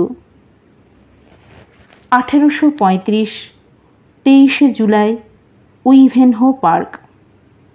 আজ চলে গেলেন মেরি হেস্টার রেবো। ফ্রান্সিস কিছুই করতে পারলেন না। আজ তার মাথাটা আর কাজ করছে না। মেয়ে তো বাবা মায়ের কাছে ফিরে এসেছিল, বাবাকে সামলানোর চেষ্টা করছে সে, তবে তারই বা সাধ্য কতটুকু? 1 বছরেরও কম সময় আগে নিজেই তো সে এই অবস্থায় পড়েছিল। তবে মেরি শত দুঃখেও দেখলেন বাবার মনে যেন শোকের সঙ্গে অনেক দুশ্চিন্তা। পরে যেদিন শ্রীমতী রেবোকে সমাধিক্ষেত্রে নিয়ে যাওয়া হলো, মেরি তখনও লক্ষ্য করেছিলেন তার বাবাকে। ঠোঁট দৃঢ় সংবদ্ধ, যেন একটা সিদ্ধান্ত নিয়েছেন। শান্ত গম্ভীরভাবে বিদায় জানালেন স্ত্রীকে। মেরি বাবার দুশ্চিন্তার কারণ জানতে পেরে স্তম্ভিত। তবে সে চুপ করে থাকবে চিরকাল। এদিকে ভিক্টরের ব্যাপারটা একটু অদ্ভুত। সে বাস করে উইভেনহো পার্কে। কেন, সেও এক রহস্য। মেরি ভাবলেন জামাইয়ের মৃত্যুর পর ছেলেটির উপরে বোধহয় মায়া পড়ে গিয়েছে বাবার। আর বাবা ভাবলেন যে মৃত স্বামীর পরিবারের এই বাচ্চা ছেলেটি যদি মেয়ের দুঃখ একটু ভুলিয়ে রাখতে পারে তাহলেই মঙ্গল। মাঝখান থেকে ভিক্টর হয়ে গেল রেবো পরিবারের সদস্য। 1836। স্ত্রী বেঁচে থাকলে সম্মতি দিতেন কিনা জানেন না ফ্রান্সিস, তবে তিনি নিজে দাঁড়িয়ে থেকে কন্যার বিবাহ দিলেন দ্বিতীয়বার। জন গার্ডেন ছেলেটিকে হবু জামাই হিসেবে মনে ধরেছিল প্রথম আলাপের পরেই। ভিক্টর রয়ে গিয়েছে তাদের বাড়িতে পাকাপাকিভাবেই আশ্রয় পেয়ে। সে বলেছে যে এই বিয়েতে সে খুব খুশি। জনকে স্বাগত জানিয়েছে সে। বয়সে নবীন এই ছেলেটিকে স্নেহ করছে জনও। ফ্রান্সিসের প্রবল ইচ্ছে জনকে যদি রেখে নেওয়া যায় উইভেনহো পার্কেই। একসময় তিনি নিজে তো এই বাড়িতে এসেছিলেন একইভাবে বিবাহ সূত্রে। এ সম্পত্তির মালিক আজ বাদে কাল হবে মেরির সূত্রে তার স্বামীর। উনি নিজে আর কদিনই বা বাঁচবেন। তবে জন খুব স্বাভিমানী, তাকে রাজি করানো সহজ নয়। একটা সমাধান সূত্র শ্বশুরমশাই হিসেবে তিনি বের করেছেন। পারিবারিক উকিল অবশ্য স্বভাবত আপত্তি তুলেছে, বলেছে যে নিজের জীবদ্দশায় সম্পত্তি জনের হাতে তুলে দেওয়া ঠিক নয়। বিশেষ করে জনের সম্মানের কথা ভেবে তিনি যেমনভাবে বলছেন সেরকম গোপনে। সে যদি ওকে বাড়ি থেকে বের করে দেয় বা মেরিকে কষ্ট দেয় তাহলে কি হবে? ফ্রান্সিস নিজেও যে কিং লিয়ার পাঠ করেননি তা নয়, তবু জনের উপর ভরসা আছে তার। শেষ অবধি জনকে যখন উনি তার নামে সম্পত্তি লেখা কাগজটা দিতে গেলেন এখানে থেকে যাওয়ার অনুরোধটা নিয়ে, সে তো আকাশ থেকে পড়ল।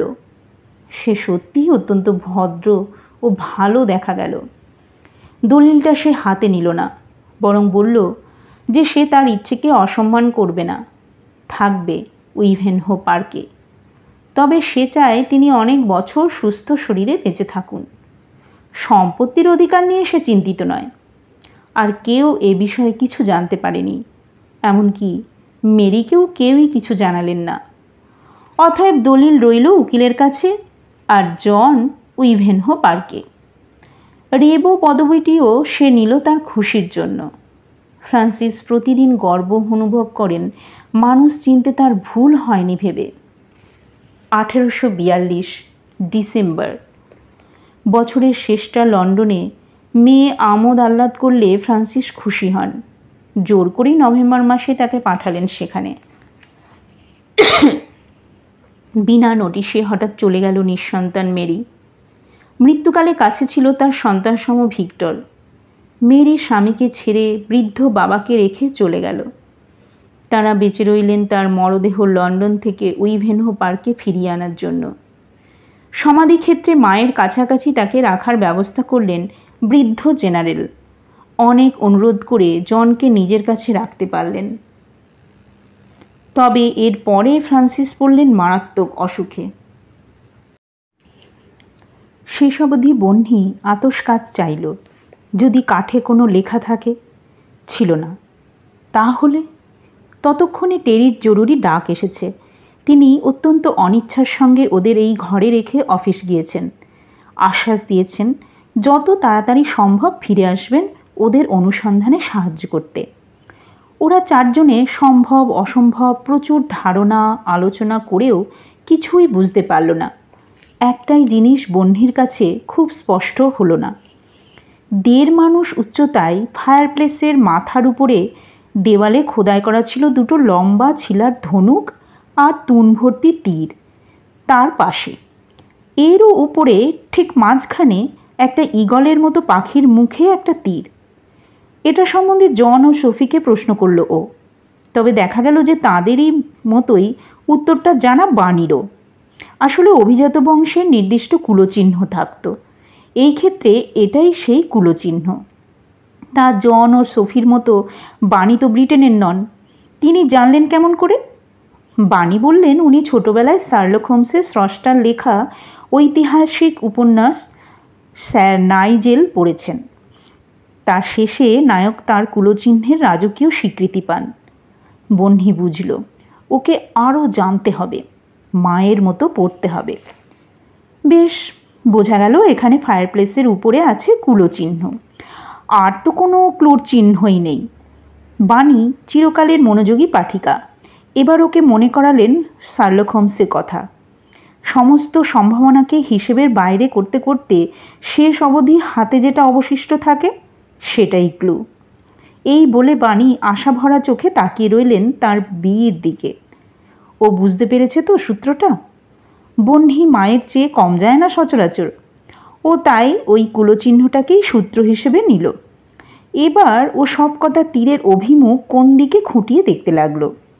বোঝা গেল যে তুনে ভরা তীর কাজের নয়, পাখির মুখের তীরটাকে বরং গুরুত্ব দেওয়া যেতে পারে। আচ্ছা, তীরটার মুখ আমাদের কোথায় নিয়ে যাবে বলে মনে হয় জন আঙ্কেল? জানতে চাইল বহ্নি। জন ও সফি ঘরের বাইরে গিয়ে চারিদিকে তাকিয়ে দেখলেন। ফিরে এসে নিজেদের মধ্যে আরও আলোচনা করলেন। তারপর বেশ কুণ্ঠার সঙ্গে জানালেন যে বাড়ি বা পুরনো দিনের উইভেনহো পার্কের আওতায় আর কোনো সম্ভাব্য পুরনো জিনিস বা জায়গার কথা তারা মনে করতে পারছেন না।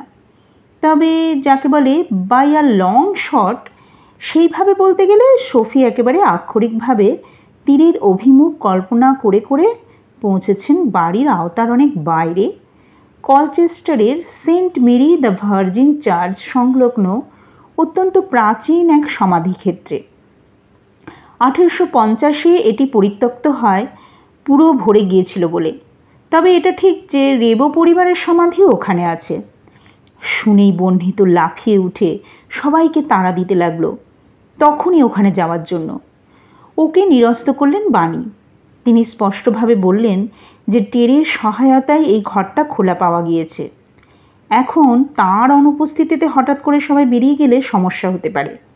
যেমন যদি বহ্নি সমাধি থেকেও কিছু বুঝতে না পারে এবং ফিরে আসতে চায় এই ঘরে, তাহলে টেরি ব্যস্ত থাকলে ঘর খোলা পেতে সমস্যা হবে। বহ্নি বুঝল কথাটা। অগত্যা ঠিক হলো যে জনের সঙ্গে বহ্নি যাবে সমাধি দেখতে, আর সফি বাণীর সঙ্গে থাকবেন এই ঘরে। সমাধিক্ষেত্রে জন ওকে সোজা নিয়ে গেলেন রেবো পরিবারের সমাধির অংশটায়। দেখা গেল জেনারেল রেবোর সমাধি। তবে সেখানে বহ্নি দাঁড়ানো না, কারণ তিনি যদি কিছু সূত্র এখানে রেখেও থাকেন তাহলে সেটা আর যেখানেই থাকুক তার নিজের সমাধিতে থাকা সম্ভব নয়। শেষ অবধি ওইখানে তার পরিবারের এক সদস্যের সমাধিতে পাওয়া গেল প্রথামাফিক পরিচয় ও অন্যান্য তথ্য ছাড়াও 4টি লাইন ছড়ার আকারে। অরার কথা। বহ্নির কাহিনীর পাঠক পাঠিকারা অত্যন্ত বুদ্ধি রাখেন, আমি তা জানি। তারা বলুন তো, এই 4টি লাইন পাওয়া গেল কার সমাধিতে? জেনারেলের স্ত্রী না কন্যার আশ্রয়ে? The circle of life embellished nature a war on, battles lost, the hot withstands weather. Line 4টি সম্ভবত এতদিন কেউ অন্য কিছু ভাবেননি, কারণ জীবন মৃত্যু এক সুতোয় গাঁথা মালার অংশ। এমন সব সান্ত্বনা বাক্য সমাধিতে দেখা যেত স্বাভাবিকভাবে।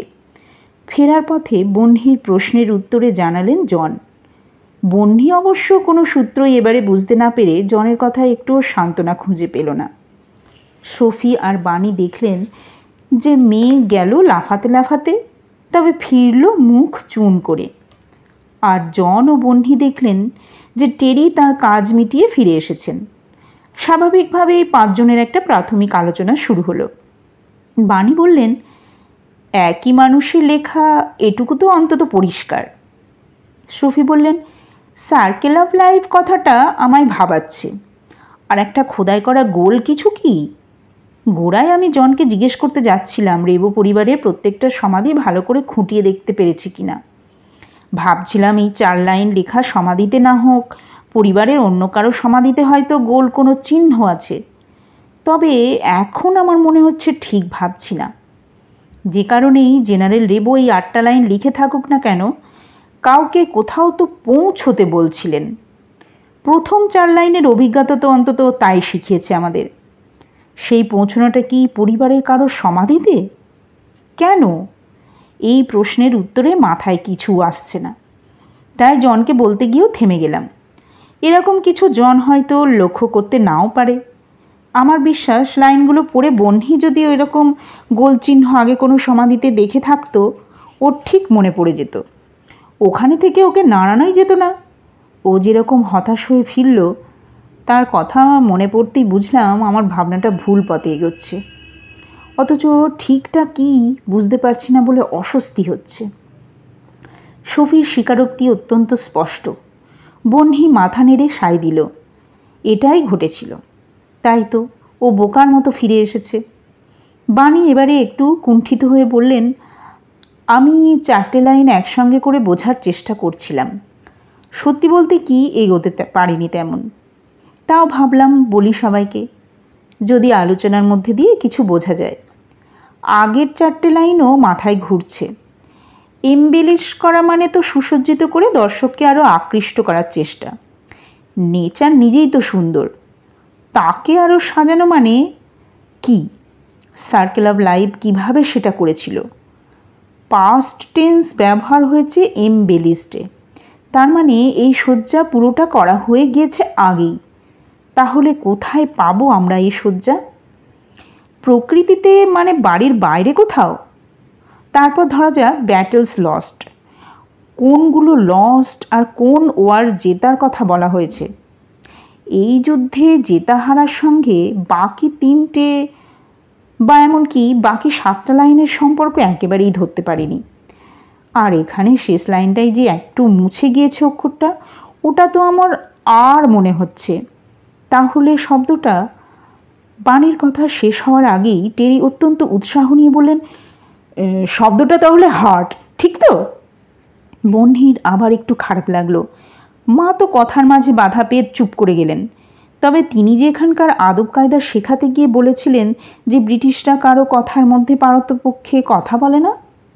আজকাল হয়তো কিছু কিছু নিয়ম অনেক শিথিল করেছে এখানকার মানুষেরা, বা টেরি বোধহয় অনেকক্ষণ হলেও মনে মনে টকবক করে ফুটছিলেন এটা বলার জন্য।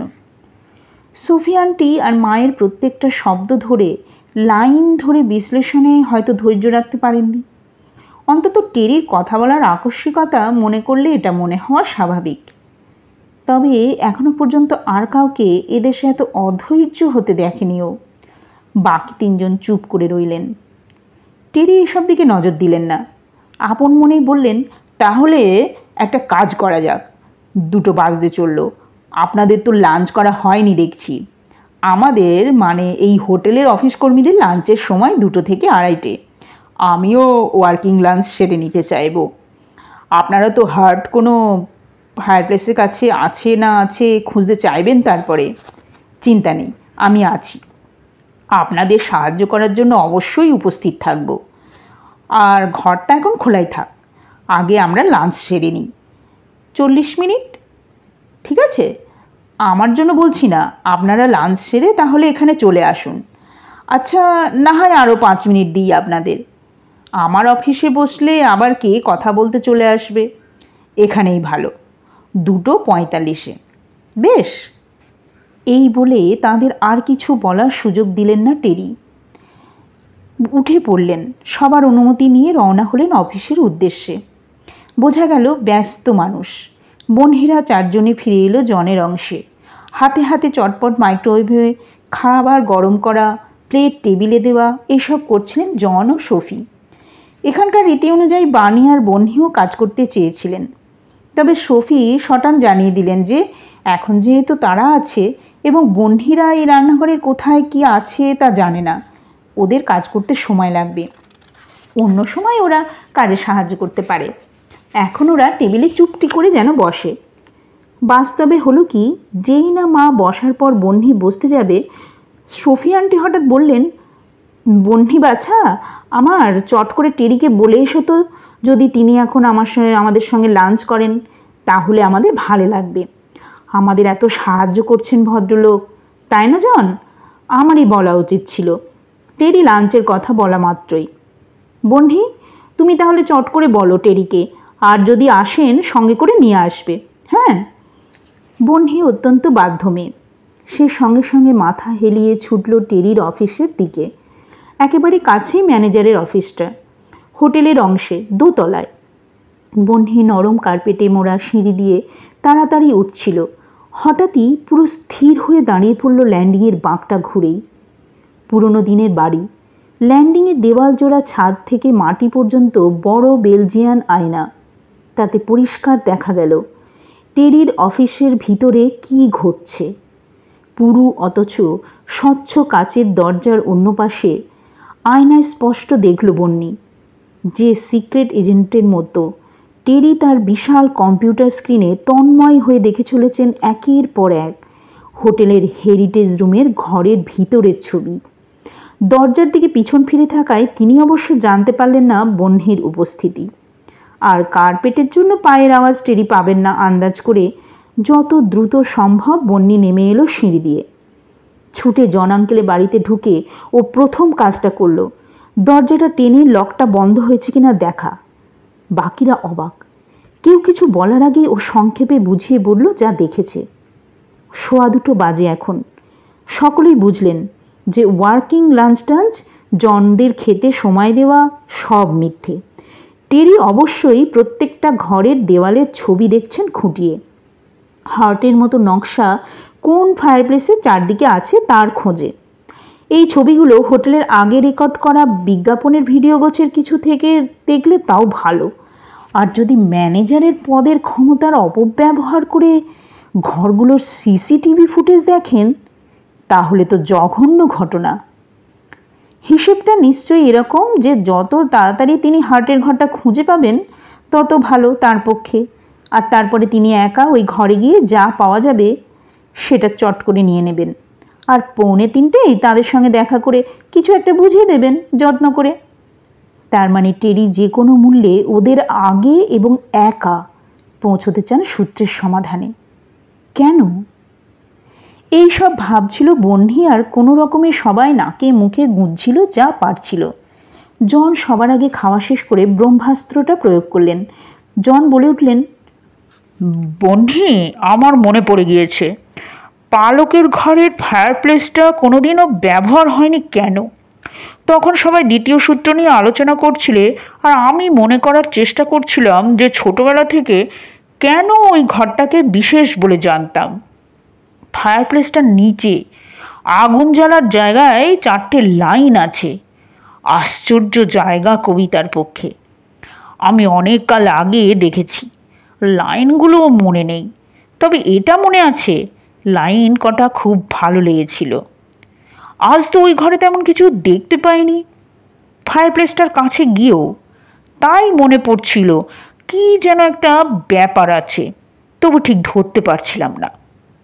জন এই কথা বলা মাত্র আনন্দে প্রায় এক পাক নেচে নিলেন বানি। বন্নি তো মা তো কোনোদিনও নাচতে শেখেননি, কোনোদিনও কোনো কারণেই নাচেও নি, হলো কি? বানি বললেন, ঠিক, যদি জন কিছু নাও বলতেন আমিই বলতাম। এবারে শেষ লাইনটা নিয়ে যখন কথা বলছিলাম তখন টেরি অভদ্রের মতো আমাকে বলতে না দিয়ে নিজের কথা বলতে শুরু করলেন। আমি তখন সবে বহ্নির কাছে জানতে চাইব ভাবছিলাম যে HEAT এর শেষে কোনো অক্ষর মুছে যাওয়ার চিহ্ন লক্ষ্য করেছে কিনা। এখন ওর প্রাণপণে মাথা হেলানো মানে ও দেখছিল। ভাগ্যিস তখন বলতে পারিনি। আমি সম্পূর্ণ 8টা লাইন ভেবে আন্দাজ করেছিলাম শব্দটা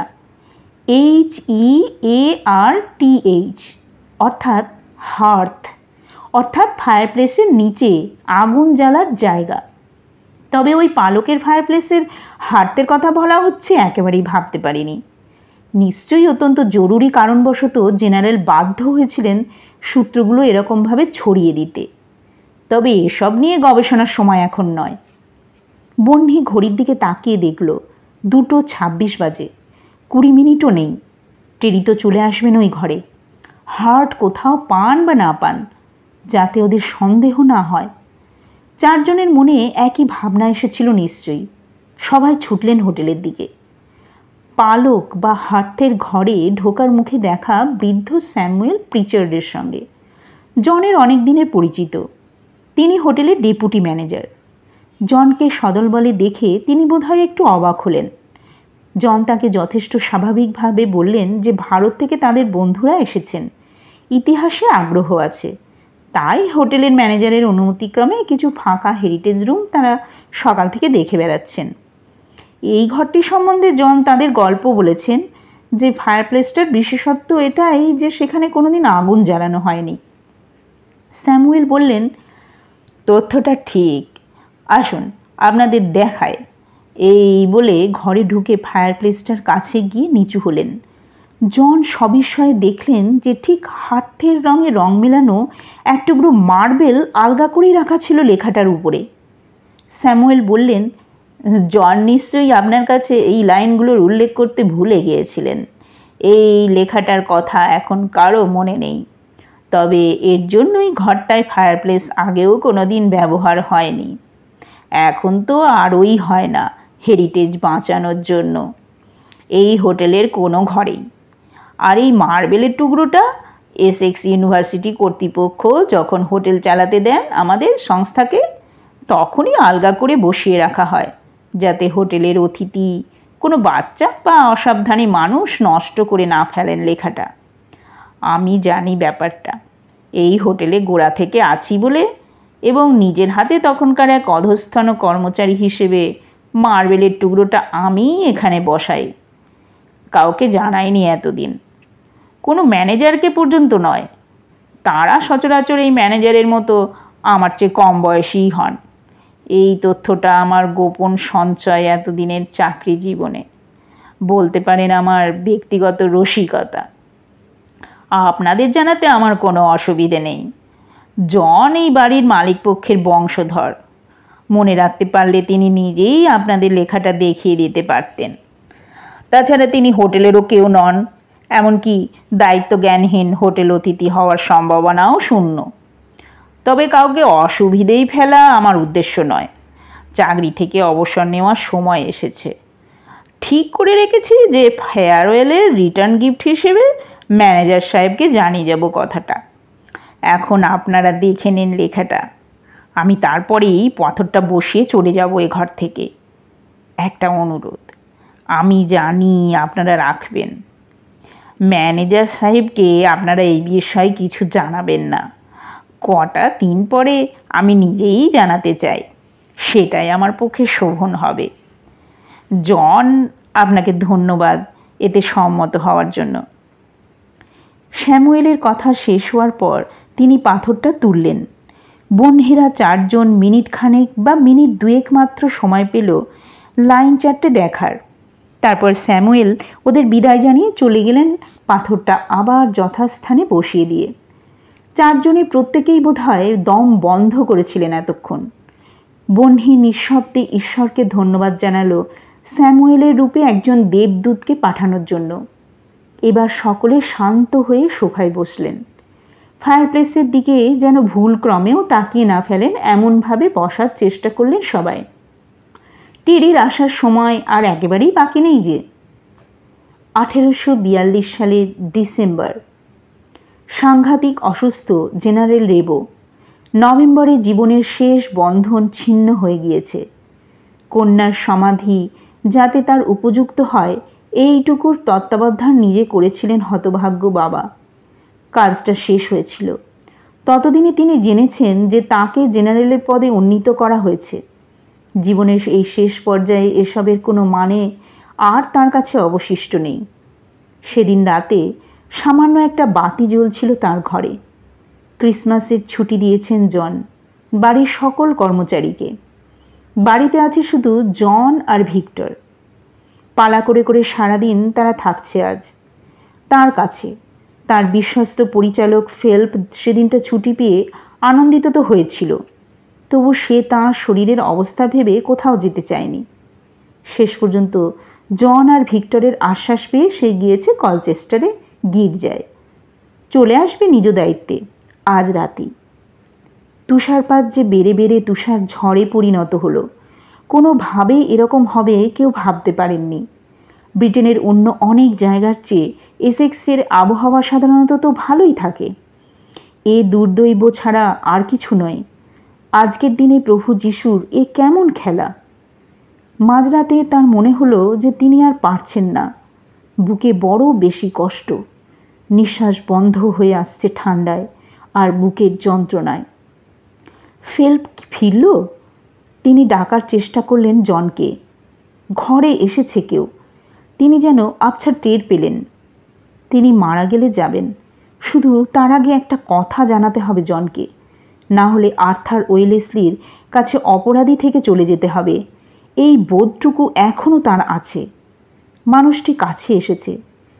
তিনি বলতে চেষ্টা করলেন, আর্থার ওয়েলেসলিকে জানাবে তিনি সারা জীবন এখানে বসে নিষ্ঠার সঙ্গে দায়িত্ব পালন করেছেন। খুব জরুরি। আর্থার কি এবার আসবেন? মৃত্যু সংবাদটা দিলে যদি। অচৈতন্য হয়ে পড়লেন এরপর। 1842 বক্সিং ডে। অন্ধকার, অন্ধকার সব। ঠান্ডা। চৈতন্য ফিরল তাঁর। বুকের ব্যথা অল্প কম। নিঃশ্বাস নিতে পারছেন একটু। মনের মধ্যে ছায়া ছায়া ভয় বড় হয়ে উঠছে তবু। তিনি ঘুমিয়ে আছেন ভেবে এখন ঘরে কেউ নেই। একা শুয়ে তিনি ভাবতে আরম্ভ করলেন, রাতে কে এসেছিল তাঁর ডাকে সাড়া দিয়ে? জন তো? ভিক্টর কি? আর ফেল্প কে ছিল? কাকে জিজ্ঞেস করবেন? জানতে চাওয়ার সাহস কি তাঁর আছে? তিনি তাকে কতটা বলেছেন? সবটাই কি? মাথায় চাপ বাড়ছে। কষ্ট আর আরও কষ্ট। অন্ধকার হয়ে আসছে। হে ঈশ্বর! টেরি তাদের সঙ্গে খুব বেশি সময় থাকলেন না। বললেন অত্যন্ত ভদ্রভাবে অবশ্য যে তার একটা জরুরি কাজ পড়ে গিয়েছে আজ। আগামীকাল রবিবার। টেরি তবু তাঁদের প্রয়োজন বলে আসবেন দুপুরে। বিভিন্ন ঘরের দরজা নিজে খুলে দিতে। যদিও এটা ঠিক তাঁর কাজ নয়, অধস্তন কেউ এটা করতেই পারে তিনি নির্দেশ দিলে। তাও তিনি নিজে সঙ্গ দেবেন, যেহেতু তার চিরকালই ধাঁধা আর শব্দজব্দ জাতীয় বিষয়ে আগ্রহ আছে। না না, কৃতজ্ঞতা জানানোর প্রয়োজন নেই। আগামীকাল দুপুরটা একত্রে রহস্যের সমাধান করে ভালোই কাটবে আশা করা যায়। আচ্ছা, তাহলে দেখা হচ্ছে। টেরির কথা শুনে আর কার কি মনে হলো বন্যি তখনই জানতে পারল না। ও নিজে এইসব কথা শুনতে শুনতে ভাবতে লাগলো যে এই ব্যক্তি কত সুন্দরভাবে আয়ত্ত করেছেন এই পর্যায়ের ভদ্র ব্যবহার আর পুরো মিথ্যে কথা বলা। ইনি অবশ্যই অত্যন্ত উঁচু দরের শিল্পী। ও নিজের চোখে অফিসে টেরির কীর্তি না দেখলে তো কেবল কথা শুনে স্বপ্নেও কল্পনা করতে পারতো না যে এই ব্যক্তি ওদের সঙ্গে আচরণের পুরোটাই ভাঁওতা। ভাগ্যে টেরি আঙ্কেল বলতে হয়নি। এখন মনে হচ্ছে খুব বাঁচা গিয়েছে। একটা খটকা অবশ্য থেকেই যাচ্ছে। টেরির স্বার্থ কিসে এই ব্যাপারটাই ওরা নিজেরাই জানে না। লাইনগুলো কেন লেখা হয়েছিল, মোট কটা লাইন আছে তাই বা কে জানে।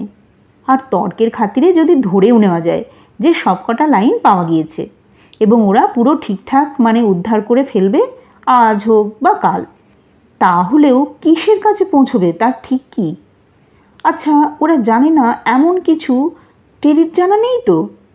মানে এখানে ম্যানেজার পদে এসে টেরি যদি কিছু জেনে থাকেন, অবশ্য সে সম্ভাবনা তো আগের ম্যানেজারদেরও ছিল। তবে উল্টো দিকে এটাও বলা যায় যে ঘটনাচক্রে তারা তো আর জনের কাছে প্রথম 4 লাইন সম্পর্কে জানতে পারেননি টেরির মতো। যাকে টেরির সম্বন্ধে ভাবতে একটু ইচ্ছা করছে না। নতুন লাইন চারটে বেশ সুন্দর, আর কত যত্নেই না ওইটুকু জায়গায় লেখা হয়েছিল, আজও পরিষ্কার পড়া গেল।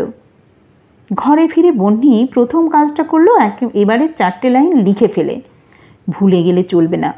জেনারেলের আমলের লেখা, তিনি কিভাবে লিখিয়েছিলেন আর কেমনভাবে ঢেকে রেখেছিলেন জানতে পারলে ভালো লাগতো, তবে তার আর উপায় তো নেই। My vignette of life presents an odd angle. Underneath it lie priceless tears to blossom bespangle. শেষ পর্যন্ত 4 জনে বসলেন এই 4 লাইন নিয়ে। সোফি বললেন, বন্যির স্মৃতিশক্তি ভালো, লাইন 4টে এমনিতে কবিতা হিসেবে ভাবলে আর সব শব্দ বেশ ভালো, কাব্যিক বলা চলে। আমার অসুবিধে অড অ্যাঙ্গেল নিয়ে, কানে ঠেকছে কবিতার মধ্যে। জন বললেন, সে না হয় সাহিত্যের মানুষ দুজন আলোচনা করুক, আমি সোজা সাপটা মানুষ। আমার একটা সোজা প্রশ্ন আছে, একেবারে প্রাথমিক জায়গার প্রশ্ন। ভেলভেটে মিসেস মেরির সেলাই করা 4 লাইন যে ঘরে, যে ফায়ারপ্লেসের কাছে আমাদের নিয়ে গেল, সেখানেই তো এই 4 লাইন নিশ্চয়ই গোড়াতেই লিখিয়েছিলেন জেনারেল। তাহলে মাঝখানের 4 লাইনের আদৌ দরকারটা কী ছিল? আর তাই আবার বাড়ির বাইরে, পারিবারিক সমাধিক্ষেত্রে গিয়ে। বন্যি দুষ্টুমি করে বলল, তিনি অত্যন্ত দূরদর্শী ছিলেন বলে নিশ্চয়ই জানতেন টেরির মতো টেনা ব্যাকা কেউ টের পেলেই হাঁটতে গিয়ে হামলে পড়বে। সবাই হেসে উঠলেন। আবহাওয়াটা বড্ড গম্ভীর হয়ে উঠেছিল, এক নিমেষে হালকা হয়ে গেল। সোফি একচোট হেসে নিয়ে শেষে যখন গম্ভীর হলেন তখন বললেন, না, খুব একটা খারাপ বলেনি বন্যি। বাজে লোক বা সুযোগ সন্ধানে কেউ যাতে প্রথম 4টে লাইন কোনোভাবে চুরি টুরি করে পেয়ে গেলেও সরাসরি বুঝতে না পারে হার্থের কথা, সে ব্যাপারে সচেষ্ট ছিলেন জেনারেল। সত্যি ভালো কাজ করেছিলেন এটা করে। বন্যির বেশ মজা লাগলো। ও ঠাট্টা করে একটা কথা বলল। সোফি আন্টি তার থেকে যেন একটা পুরনো ধাঁধার উত্তর খুঁজে দিলেন, আর বোঝাই গেল যে জন আঙ্কেলের সঙ্গে মাও এই সমাধানটা পছন্দ করলেন। বানি বললেন, আমি এই লাইন কটা নিয়ে ভেবেই চলেছি স্যামুয়েল পাথরটা সরানোর পরে যেই না পড়তে পেরেছি তখন থেকে। সত্যি বলতে কি, ওই টেরির একটা কথাও আমার কানে ঢোকেনি, তাও খুব গুছিয়ে আমি ভাবতে পারিনি। তবে একটা জিনিস আমার মনে হয়েছে, মাঝের 4 লাইনের সেই ব্যাটল লস্ট ব্যাপারটা মাথায় ছিল। এখানে প্রকারান্তরে মাই লাইফ, কান্না এইসবের সঙ্গে জুড়ে ভাবছিলাম বোধহয়।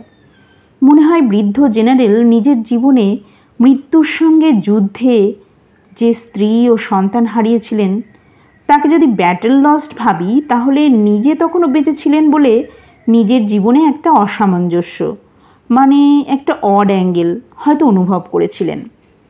তবে ওয়ারে জেতার ব্যাপারটা তাও এর সঙ্গে মেলাতে পারিনি। আর ভাবছিলাম বিস্প্যাঙ্গলড নিয়ে, আবার সুসজ্জিত করার কথা, এই শব্দটাও ভাবাচ্ছে। বন্যি বলল, মা, ভিনিয়েট নিয়ে কিছু ভাবলে? বানি বললেন, অবশ্যই, দাঁড়া বলছি। এই না বলে থেমে গেলেন হঠাৎ। তারপর বললেন, আরে ছি ছি, এই ভুলটা আমি করলাম কেমন করে? ভিনিয়েট দেখেই আমি ভেবে নিয়েছি এখন আমরা শব্দটা শুনলে যা বুঝি, মানে জীবনের ছোট ছোট খণ্ড দৃশ্যগোছের ব্যাপার। তার থেকেই তো জেনারেলের জীবনের শোক, দুঃখ, অড অ্যাঙ্গেল এইসব বললাম। তুই যেই শব্দটা নিয়ে প্রশ্ন করলি অমনি আমার মনে পড়ল যে এখনকার দিনে প্রচলিত মানেটা তো প্রথম ব্যবহার 1900 শতকের শেষে। তার অনেক আগেই তো জেনারেল মারা গিয়েছেন। ভিনিয়েটের আরও 2টো মানে অবশ্য আছে আগে থেকেই। আসলে মধ্যযুগে শব্দটা এসেছিল ভাইন বা লতা থেকে। লেখার শেষে বা পাশে অনেক সময় লতাপাতা বা আঁকড়ির মতো কিছু থাকলে তাকে ভিনিয়েট বলা হতো। আর কোনো মানুষের প্রতিকৃতিকেও কখনো কখনো ভিনিয়েট বলা হতো, বিশেষত যদি আঁকা বা খোদাইয়ের চারপাশে স্পষ্ট মার্জিন না থাকতো। একটু ভেবে নিয়ে সোফি বললেন, তাহলে আমার 2টো জিনিসের যে কোনো একটা করতে পারি। কাল দুপুরে টেরি ঘরে ঘরে হার্ট খুঁজবেন বলেছেন আমাদের সাহায্য করতে। আমরা ধরে নিতে পারি যে আজ দুপুরে টেরি হার্টের হদিশ করতে পারেননি বলে এটাই বলেছেন। তাহলে কাল টেরি যখন হার্ট খুঁজবেন, আমরা চুপচাপ বোঝার চেষ্টা করব কোথাও ফায়ারপ্লেসের ধারে ধারে বিশেষ ধরনের লতাপাতা আছে কি না। আসলে অনেক ফায়ারপ্লেসের পাশ জুড়েই তো লতা বা পাতা আছে। কোনটা ঠিক ঘর এবারে বোঝা বেশ সমস্যার হবে। আচ্ছা, আর একটা জিনিসও তো হতে পারে, পুরনো দিনের বাড়ি তো, জানলার পাড় জুড়েও তো লতার নকশা থাকতে পারে, দেওয়ালে, ঘরের ভিতরে। বাণী কেমন স্বপ্নের দেশে হারিয়ে যাচ্ছেন এরকম গলায় যোগ করলেন। উপন্যাসে নায়িকার মর্নিং রুমের জানলায় থাকতো, এখানেও ছিল হয়তো। ভাবতে ভালো লাগছে। বহ্নি বুঝল লক্ষণ ভালো নয়। মা চলে যাচ্ছেন তার প্রিয় জগতে, সেখান থেকে ফিরতে মায়ের সময় লাগে। ভাগ্যে জন আঙ্কেল কথা বলে উঠলেন। জন বললেন লাজুক গলায় যে সফির কাছে অনেকবার বকুনি খেয়েছেন আগে, তাও তার খেয়ালই থাকে না যে ঘরের কথা, মনের কথা সবাইকে সবসময় আগ বাড়িয়ে বলতে নেই। তাই তিনি পরে বুঝতে পেরেছেন যে স্বল্প পরিচিত টেরিকে অনেক কথা বলে ভালো করেননি। তবে সবাই এটা তো মানবে যে সফির শিক্ষা তিনি দেরিতে হলেও নিয়েছেন। স্যামুয়েল তার অনেক বেশি দিন পরিচিত, তাও তার সামনে বেশি কিছু তো তিনি বলেননি। এই না শুনে বাকি তিনজনে যখন হাসবেন না কাঁদবেন ভাবছেন, তখন জন তার মূল প্রস্তাব পেশ করলেন।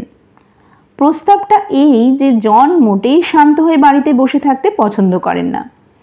তবু যেহেতু পরিস্থিতির জটিলতার জন্য তিনি দায় স্বীকার করছেন, তাই প্রায়শ্চিত্ত স্বরূপ শান্ত বালকের মতো ঘরে বসে মন দিয়ে ভেবে ভেবে মনে করার চেষ্টা করবেন ছোটবেলায় কোনো ঘরে সফি উল্লিখিত লতাপাতাময় ফায়ারপ্লেস বা জানলার পাড় বা ট্রেলিস দেখেছিলেন কিনা। এতে আপত্তি করার মতো কিছু ছিল না। দুপুরে যেহেতু কোনো রকমে খেয়ে প্লেট ফেলে রেখে সবাইকে দৌড়তে হয়েছিল, এখন বাণী বললেন যে তিনি তাহলে ভালো কিছু জলখাবার তৈরি করবেন। সফি ব্যস্ত হয়ে পড়লেন সকাল ও দুপুরের বাসনপত্র ধুতে আর রান্নাঘরে বাণীর প্রয়োজনীয় জিনিস এগিয়ে দিতে। দুই সখীতে কবিতা নিয়ে জল্পনা চলতে লাগলো। বহ্নিকে তারা কিছু করতে দিলেন না, অতএব ও জনের মতোই একা একা ভাবার অবকাশ পেল। বহ্নি ভাবতে বসলো বাড়িটা সম্বন্ধে, জেনারেল সম্পর্কে। কনস্টেবলের ছবির কথাও ওর মাথায় ঘুরে ফিরে আসতে থাকলো। উইভেনহো পার্ক নামে বিখ্যাত ছবিটা এখন আমেরিকায় ন্যাশনাল গ্যালারি অফ আর্টে। ছবি আঁকার জন্য রেবো দম্পতি কনস্টেবলকে 100 গিনি দিয়েছিলেন, যাতে টাকাটা পেয়ে বেচারা বিয়ে করতে পারে। তাদের কন্যার 7 বছর বয়সের প্রতিকৃতিও তো এই বাড়ির ত্রিসীমানায় নেই আজ 100 বছরের বেশি সময়। আসলে বহ্নি বোঝার চেষ্টা করছিল যে বৃদ্ধ জেনারেল কন্যার কোনো প্রতিকৃতি সম্পর্কে ভিনিয়েট কথাটা ব্যবহার করেছিলেন কিনা। ভাবতে ভাবতে ওর অস্থির লাগছিল। মা আর সফি আন্টিকে বলে ও বেরিয়ে পড়ল। শনিবার দুপুর, তাও বাইরে থেকে দেওয়াল জোড়া কাচের মধ্যে দিয়ে দেখে টের পাওয়া গেল যে লাইব্রেরির পড়ুয়ারা যথেষ্ট মন দিয়ে নিজের নিজের কাজ করছে। বহ্নির এই ব্যাপারটা খুব পছন্দ হলো। আরও খানিক এগিয়ে ও জলের ধারে ধারে রেলিং ঘেরা বাঁধানো জায়গায় ঘুরতে ঘুরতে পৌঁছলো সকালের জায়গায়। বাড়িতে সকলে খানিক পরে হঠাৎ সচকিত হয়ে দেখলেন বহ্নির সবেগে পুনঃপ্রবেশ। ওর চোখ আবার উজ্জ্বল হয়ে উঠেছে। ঘরে ঢুকেই ও বলল, জেনারেল অনেক দিন প্রত্যক্ষ যুদ্ধ করেননি, তবু যুদ্ধক্ষেত্রে কোথায় কজন সৈন্য স্থাপন করলে যুদ্ধ জেতা যায় খুব ভালোভাবে জানতেন। তার লেখাটাকে কবিতা বলা হোক বা ছড়া, জিনিসটা চমৎকার। এই 4 লাইনে সত্যি শেষ ক্লুটা আছে, আর সেটা অসাধারণ। আমার মনে হয় একটা জিনিস এখনই দেখা দরকার। তিনজনে বহ্নির সঙ্গে তখনই বাড়ির বাইরে এসে দুপুরের ঝকঝকে রোদ্দুরে দেখেন যে ও বাড়ির বেশ দূরে এনে তাদের দাঁড়াতে বলল। জন ও সফি একযোগে বললেন, আবার কনস্টেবলের ছবি? সে তো আমেরিকায়। বহ্নি বলল, এবার পুরোপুরি কনস্টেবল নয়, লাইনগুলোই আসল। মা, এই ভিনিয়েটস যদি জেনারেলের জীবনের খণ্ডদৃশ্য না হয়, কোনো পোর্ট্রেট বা প্রতিকৃতি যদি দেওয়ালে টাঙানো অবস্থায় না থাকে, তাহলে থাকলে জন আঙ্কেল আমাদের বলে দিতেন। এই সব ভাবতে ভাবতে এখানে এসে দাঁড়িয়ে আমি চারদিকে তাকিয়ে দেখছিলাম। তখনই মনে হলো ব্যাপারটা বোধহয় ধরতে পেরেছি। আরে কি ধরতে পারলি, বলে ফেল না, বানি আর না পেরে বললেন। ঠিক আছে বলছি। প্রথম কথা, ভিনিয়েটস অফ মাই লাইফ না বলে মাই ভিনিয়েটস অফ লাইফ বললেন কেন? আমার মনে হয় জেনারেল যুদ্ধের উপরে জোর দেননি এমনকি। সেটাই যদি তার জীবনের সবচেয়ে বড় ঘটনা হয়ে থাকে তাহলেও না। মাই ভিনিয়েটস তবে মার্জিনে লতাপাতা আঁকা পুরনো পুঁথিকে বোঝাতে পারত। আমার মতে তার সম্ভাবনা কম। 100-2 বছরে কেউ না কেউ। হঠাৎ কথার মাঝে থেমে গেল বহ্নি। আমি খুব বোকা। আমরা ভাবছি কম বেশি 200 বছর আগেকার কিছু ঘটনা, তাই না? তাহলে টেরি কি করে জানলো যে আমরা 175 বছর আগের কথা বলছি? আঙ্কেল জন তো জেনারেলের জীবন মৃত্যুর ইতিহাস টেরিকে বলেননি। যদি ধরেও নিই যে এখানে ম্যানেজার হয়ে এসে তিনি বাড়ি আর জেনারেল সম্পর্কে গুগল সার্চ করে জেনে নিয়েছেন, তাহলেও আমাদের মতো আনুমানিক 200 বছর আগে বলা বেশি স্বাভাবিক ছিল নাকি? নির্দিষ্ট করে কিছু না জানলে একদম ঠিকভাবে কত বছর আগের ব্যাপার তা বলা অসম্ভব। তবু টেরি পরিষ্কারভাবে নির্দিষ্ট করে বলেছেন, তার মানে সত্যিই তিনি এমন কিছু জানেন যা আমরা বা কেউ জানি না। অত্যন্ত রহস্যজনক ব্যাপার। বোঝা গেল টেরির সম্পর্কে ওর বক্তব্য তিনজনেই ঠিক বলে বুঝছেন, তবে তারা অনেক বেশি আগ্রহী আসল রহস্য মানে লাইনগুলো পাঠোদ্ধার করে ও কী বুঝলো সেটা জানতে। তাই বহ্নি আবার শুরু করলো। পুঁথিপত্র বা পাণ্ডুলিপি বা কাকাবাবুর সন্তুর কাহিনীতে গুটেনবার্গ বাইবেল জাতীয় লেখা হলে কেউ না কেউ খুঁজে পেতেন। বাড়িটা বানানোর সময় কোনো না কোনো পর্যায়ে বা বিশ্বযুদ্ধের সময় যখন সামরিক বাহিনীর ঘাঁটি হয়েছিল এই বাড়িতে, বা নিদেন পক্ষে আঙ্কেল জনের কোনো পূর্বপুরুষ, জেনারেলের ডায়েরি মূল্যবান হতে পারত। তবে তিনি ডায়েরি লিখলে আর সেটা খোয়া গিয়ে থাকলে বা তিনি লুকিয়ে রাখলেও একই কথা প্রযোজ্য। তারপরে এখানে দাঁড়িয়ে বাড়ির দিকে তাকিয়ে আমার মনে হলো যে মূল বাড়িটা আর তার চারপাশের প্রকৃতি তো জেনারেল এসবের মালিক হওয়ার আগে থেকেই ছিল।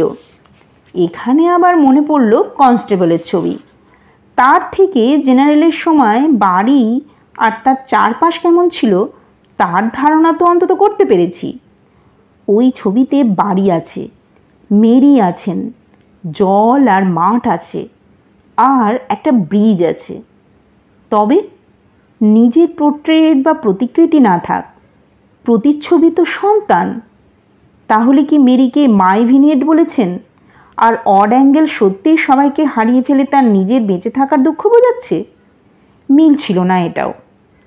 আমরা যে তখন হিসেব করলাম যে এই শেষ অংশটা আগে থেকে লেখা হয়েছিল হার্থে, আর কেবল মাঝখানের 4 লাইন সমাধিতে অনেক পরও লিখিয়েছিলেন। হঠাৎই মাই ভিনিয়েট পেয়ে গিয়েছি। তারপর ওই দিকে তাকাও, এই বলে বহ্নি বেশ নাটকীয়ভাবে বাড়িটার দিকে তাকাতে বলল তাদের। তিনজনে তাকালেন বটে, তবে কেউই ধরতে পারলেন না ও নতুন করে কী দেখাতে চাইল। বহ্নি বলল, গাছপালা লতাপাতাটা মার্জিন ভাবলে বাড়িটা হলো লেখা। লেখাটা ছিলই। মার্জিন অর্থাৎ ভিনিয়েট জেনারেল বিশেষভাবে তৈরি করেছিলেন। লতা তো অনেক দিন থাকে না, তবে তার ওই ওক গাছ দুটো বা তাদের বংশধর আজও আছে। গাছ দুটো এখান থেকে যে স্পষ্ট করে দেখা যাচ্ছে তা নয়, তবে যদি ভেবে দেখা যায় গাছ দুটো বাড়ির পরিপ্রেক্ষিতে কোথায় অবস্থিত, তাহলে পরের লাইনগুলোর একটা মানে বোঝা যায়। শত হলেও জনের বাড়ি তো, উনি সবার আগে বুঝতে পারলেন। খুশি হয়ে বললেন, তাই তো, অত্যন্ত অড অ্যাঙ্গেলেই তো আছে। সোফি আর বানি এবার সত্যিই রেগে গেলেন। আমাদের পরিষ্কার করে বুঝিয়ে বলছো না কেন? আমরা এখনো কিছু বুঝতে পারিনি, দেখতে পাচ্ছ না? জন এবার বললেন, রেনল্ড সত্যি বাড়িটা খুব মজবুত করে বানিয়েছিলেন। 1884-তে এখানকার সবচেয়ে বড় ভূমিকম্প হয়। মূল বাড়িটার ক্ষতি তাতে হয়নি, হলে বহ্নির বুদ্ধি কাজে লাগতো না। আর রাগ করতে হবে না, অড অ্যাঙ্গেল বুঝতে বরং ওক গাছের কাছে যাওয়া যাক। চারজনে বাড়ির কাছে গাছগুলোর পাশে পৌঁছে দেখেন যে বাড়িটা চারদিকে সমান নয়। ব্যারাক বাড়ি যেরকম সমান্তরাল লাইন দিয়ে তৈরি হয়, এই বাড়ি ঠিক তার উল্টো। বাইরে থেকে দেখলে বোঝা যায় বাড়ির গায়ে বিভিন্ন উইংয়ের মাঝের অংশগুলো খাঁজ হিসেবে রয়েছে। গাছের কাছে এরকমই এক বড় খাঁজ বাড়ির গায়ে, বেশ অড অ্যাঙ্গেল, বুঝতে অসুবিধা নেই। এখন কথা হচ্ছে যে ওইখানে যে ঘরটা আছে সেটা তো একবার দেখতে লাগবে বাকি রহস্য উদ্ধার করার জন্য।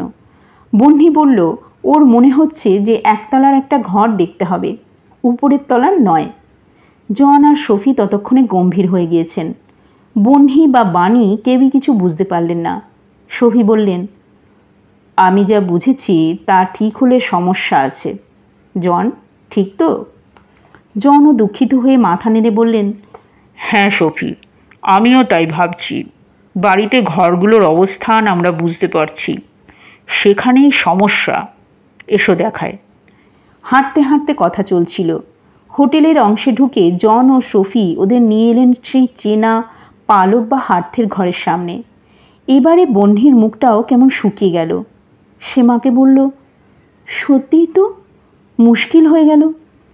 আন্ডারনিথ দেখে আমি তো ভাবছি যে ওকের গাছের ঘরটার কথাও হয়তো একটা কোণে, মানে ঘরটায় যেখানে একটা খাঁজ রয়েছে গাছের দিকে, সেখানে মেঝে খোঁড়ার নির্দেশ দিয়েছেন জেনারেল।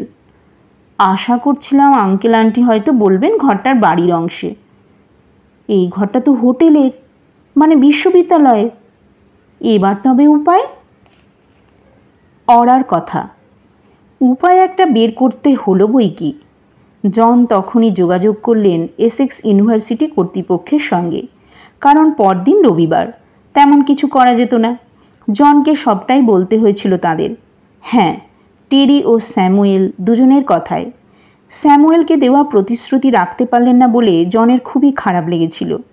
তবে স্যামুয়েলকে পরে তিনি সমস্তটা বুঝিয়ে বলায় স্বল্পবাক রসিক মানুষটি মজা পেয়েছিলেন, রহস্যের সমাধানে নিজের ভূমিকা বুঝে। হোটেল কর্তৃপক্ষ ঘটনার গতি বুঝে স্যামুয়েলের ব্যাপারে কথাই বলেননি। তবে টেরিকে জিজ্ঞাসাবাদ তো করতেই হয়েছিল। জানা গিয়েছিল যে তিনি অনেক কাঠ খড় পুড়িয়ে সবে বদলি হয়ে এখানে এসেছিলেন। কারণ ভিক্টরের বংশধর তিনি, সেই ভিক্টর, এই পরিবারের আশ্রয় পেয়ে যিনি প্রথমে একটা রহস্যের আভাস পেয়েছিলেন মেরির কথা থেকে, আর তাকেই জন ভেবে জেনারেল বলতে পেরেছিলেন এই কটা কথা জানাবে: মারা, কাজ, ওয়েলেসলি, দামি ইতিহাস, গচ্ছিত এই বাড়ি। ভিক্টর এবং তার বংশধর প্রত্যেকে মাথা ঘামিয়েছেন এই ব্যাপারে। তবে ভিক্টরের পরে এই বাড়িতে বংশের মধ্যে প্রথম ফিরতে পেরেছেন টেরি। তাই তিনি ঐতিহাসিক দামি জিনিসটা পেলে ধনী হবেন ভেবে ন্যায় অন্যায় জ্ঞান বিসর্জন দিয়েছিলেন। ভিক্টরের সময়ের অনেক পরে দ্বিতীয় বিশ্বযুদ্ধের সময় আকস্মিকভাবে তাদের পদবি বিকৃত হয়ে যায় সরকারি নথিতে। তাই জনের পক্ষে টেরির পরিচয় বোঝার সম্ভাবনা ছিল না। শেষ পর্যন্ত যার জন্য এত সূত্র তৈরি করেছিলেন জেনারেল রেবো, সেই রহস্য উদ্ঘাটন সম্ভব হলো। এসেক্স ইউনিভার্সিটি কর্তৃপক্ষ কথা বলেছিলেন ব্রিটিশ সরকারের সঙ্গে। খানিক সুবিধে হয়েছিল এসেক্সের ঐতিহ্য বিষয়ে ভিক্টোরিয়া অ্যান্ড অ্যালবার্ট মিউজিয়ামের সঙ্গে এসেক্স ইউনিভার্সিটির যৌথ গবেষণার কাজ চালু থাকায়। বাকিটা তো ইতিহাস। সরকারি পুরাতাত্ত্বিকরা ইউনিভার্সিটির সঙ্গে কাজ করলেন। তারা বিশেষ যত্ন নিয়ে বহ্নির বলে দেওয়া জায়গায় ঘরের মেঝে খুঁড়ে একটা চোরা কুঠুরি পান। সেখানে গয়না রাখা সোনার বাক্সে একটা হীরের নেকলেস পাওয়া যায়। প্রতিটা হীরে জলবিন্দুর আকারে নিখুঁতভাবে কাটা, আর তাদের মধ্যমণি হল অত্যন্ত বিরল পিচ ব্লসম রঙের ও আকারের এক বিখ্যাত হীরে। ফ্রান্সের রাজা ষোড়শ লুই তাঁর স্ত্রী মারি আন্তোয়ানেতের জন্য এটা তৈরি করিয়েছিলেন। তবে ফরাসি বিপ্লবের জন্য তিনি এই নেকলেস পরার সুযোগ পাননি। নেকলেসটিকেও ফ্রান্সে আর পাওয়া যায়নি। নেকলেসটি এখন ভিক্টোরিয়া অ্যান্ড অ্যালবার্ট মিউজিয়ামের বিশেষ দ্রষ্টব্য। নিঃসন্তান দম্পতি জন ও সোফি রইবো এই ব্যবস্থায় খুশি। বহ্নিকে তারা ভালোবেসে ফেলেছেন, কেবল রহস্যভেদ করেছে বলে নয়, সত্যি ওকে খুব ভালো লেগেছে বলে। ও এখনও যথেষ্ট ছোট, তবে এসেক্স ইউনিভার্সিটি আর ব্রিটিশ সরকার সব সময় ওকে গবেষণায় সাহায্য করতে প্রস্তুত বলে চিঠি দিয়েছেন কৃতজ্ঞ হয়ে। বহ্নির মা বাবা ওর সাফল্যে অত্যন্ত আনন্দিত, তবে বহ্নি তো শান্তিনিকেতন ছেড়ে খুব বেশি দিনের জন্য কোথাও যেতে চায় না। দেখা যাক কি করে। আজব সমস্যা। আর আমার সমস্যাটা আরও অদ্ভুত। আমি বুঝে উঠতে পারছি না বহ্নির কোন কাজের কাহিনী আগে পেশ করা উচিত। মানে লেখা হয়ে গিয়েছে যেগুলো, যেমন আগের কিছু, শান্তিনিকেতনের এক আধটা, নাকি কলকাতার একটা কিছু, নাকি হয় এসেক্স, নয় লন্ডন, নয়তো ডারহ্যাম বা গ্লাসগো বা এডিনবরা, নাকি যেটা এখনো লেখা হয়নি সেই টিপুর ব্যাপারটা। না, অনেক গভীরভাবে ভেবে সিদ্ধান্ত নিতে হবে। আজ এই পর্যন্তই। দেখা হবে অন্য কোনো গল্প বা উপন্যাস নিয়ে পরের পর্বে।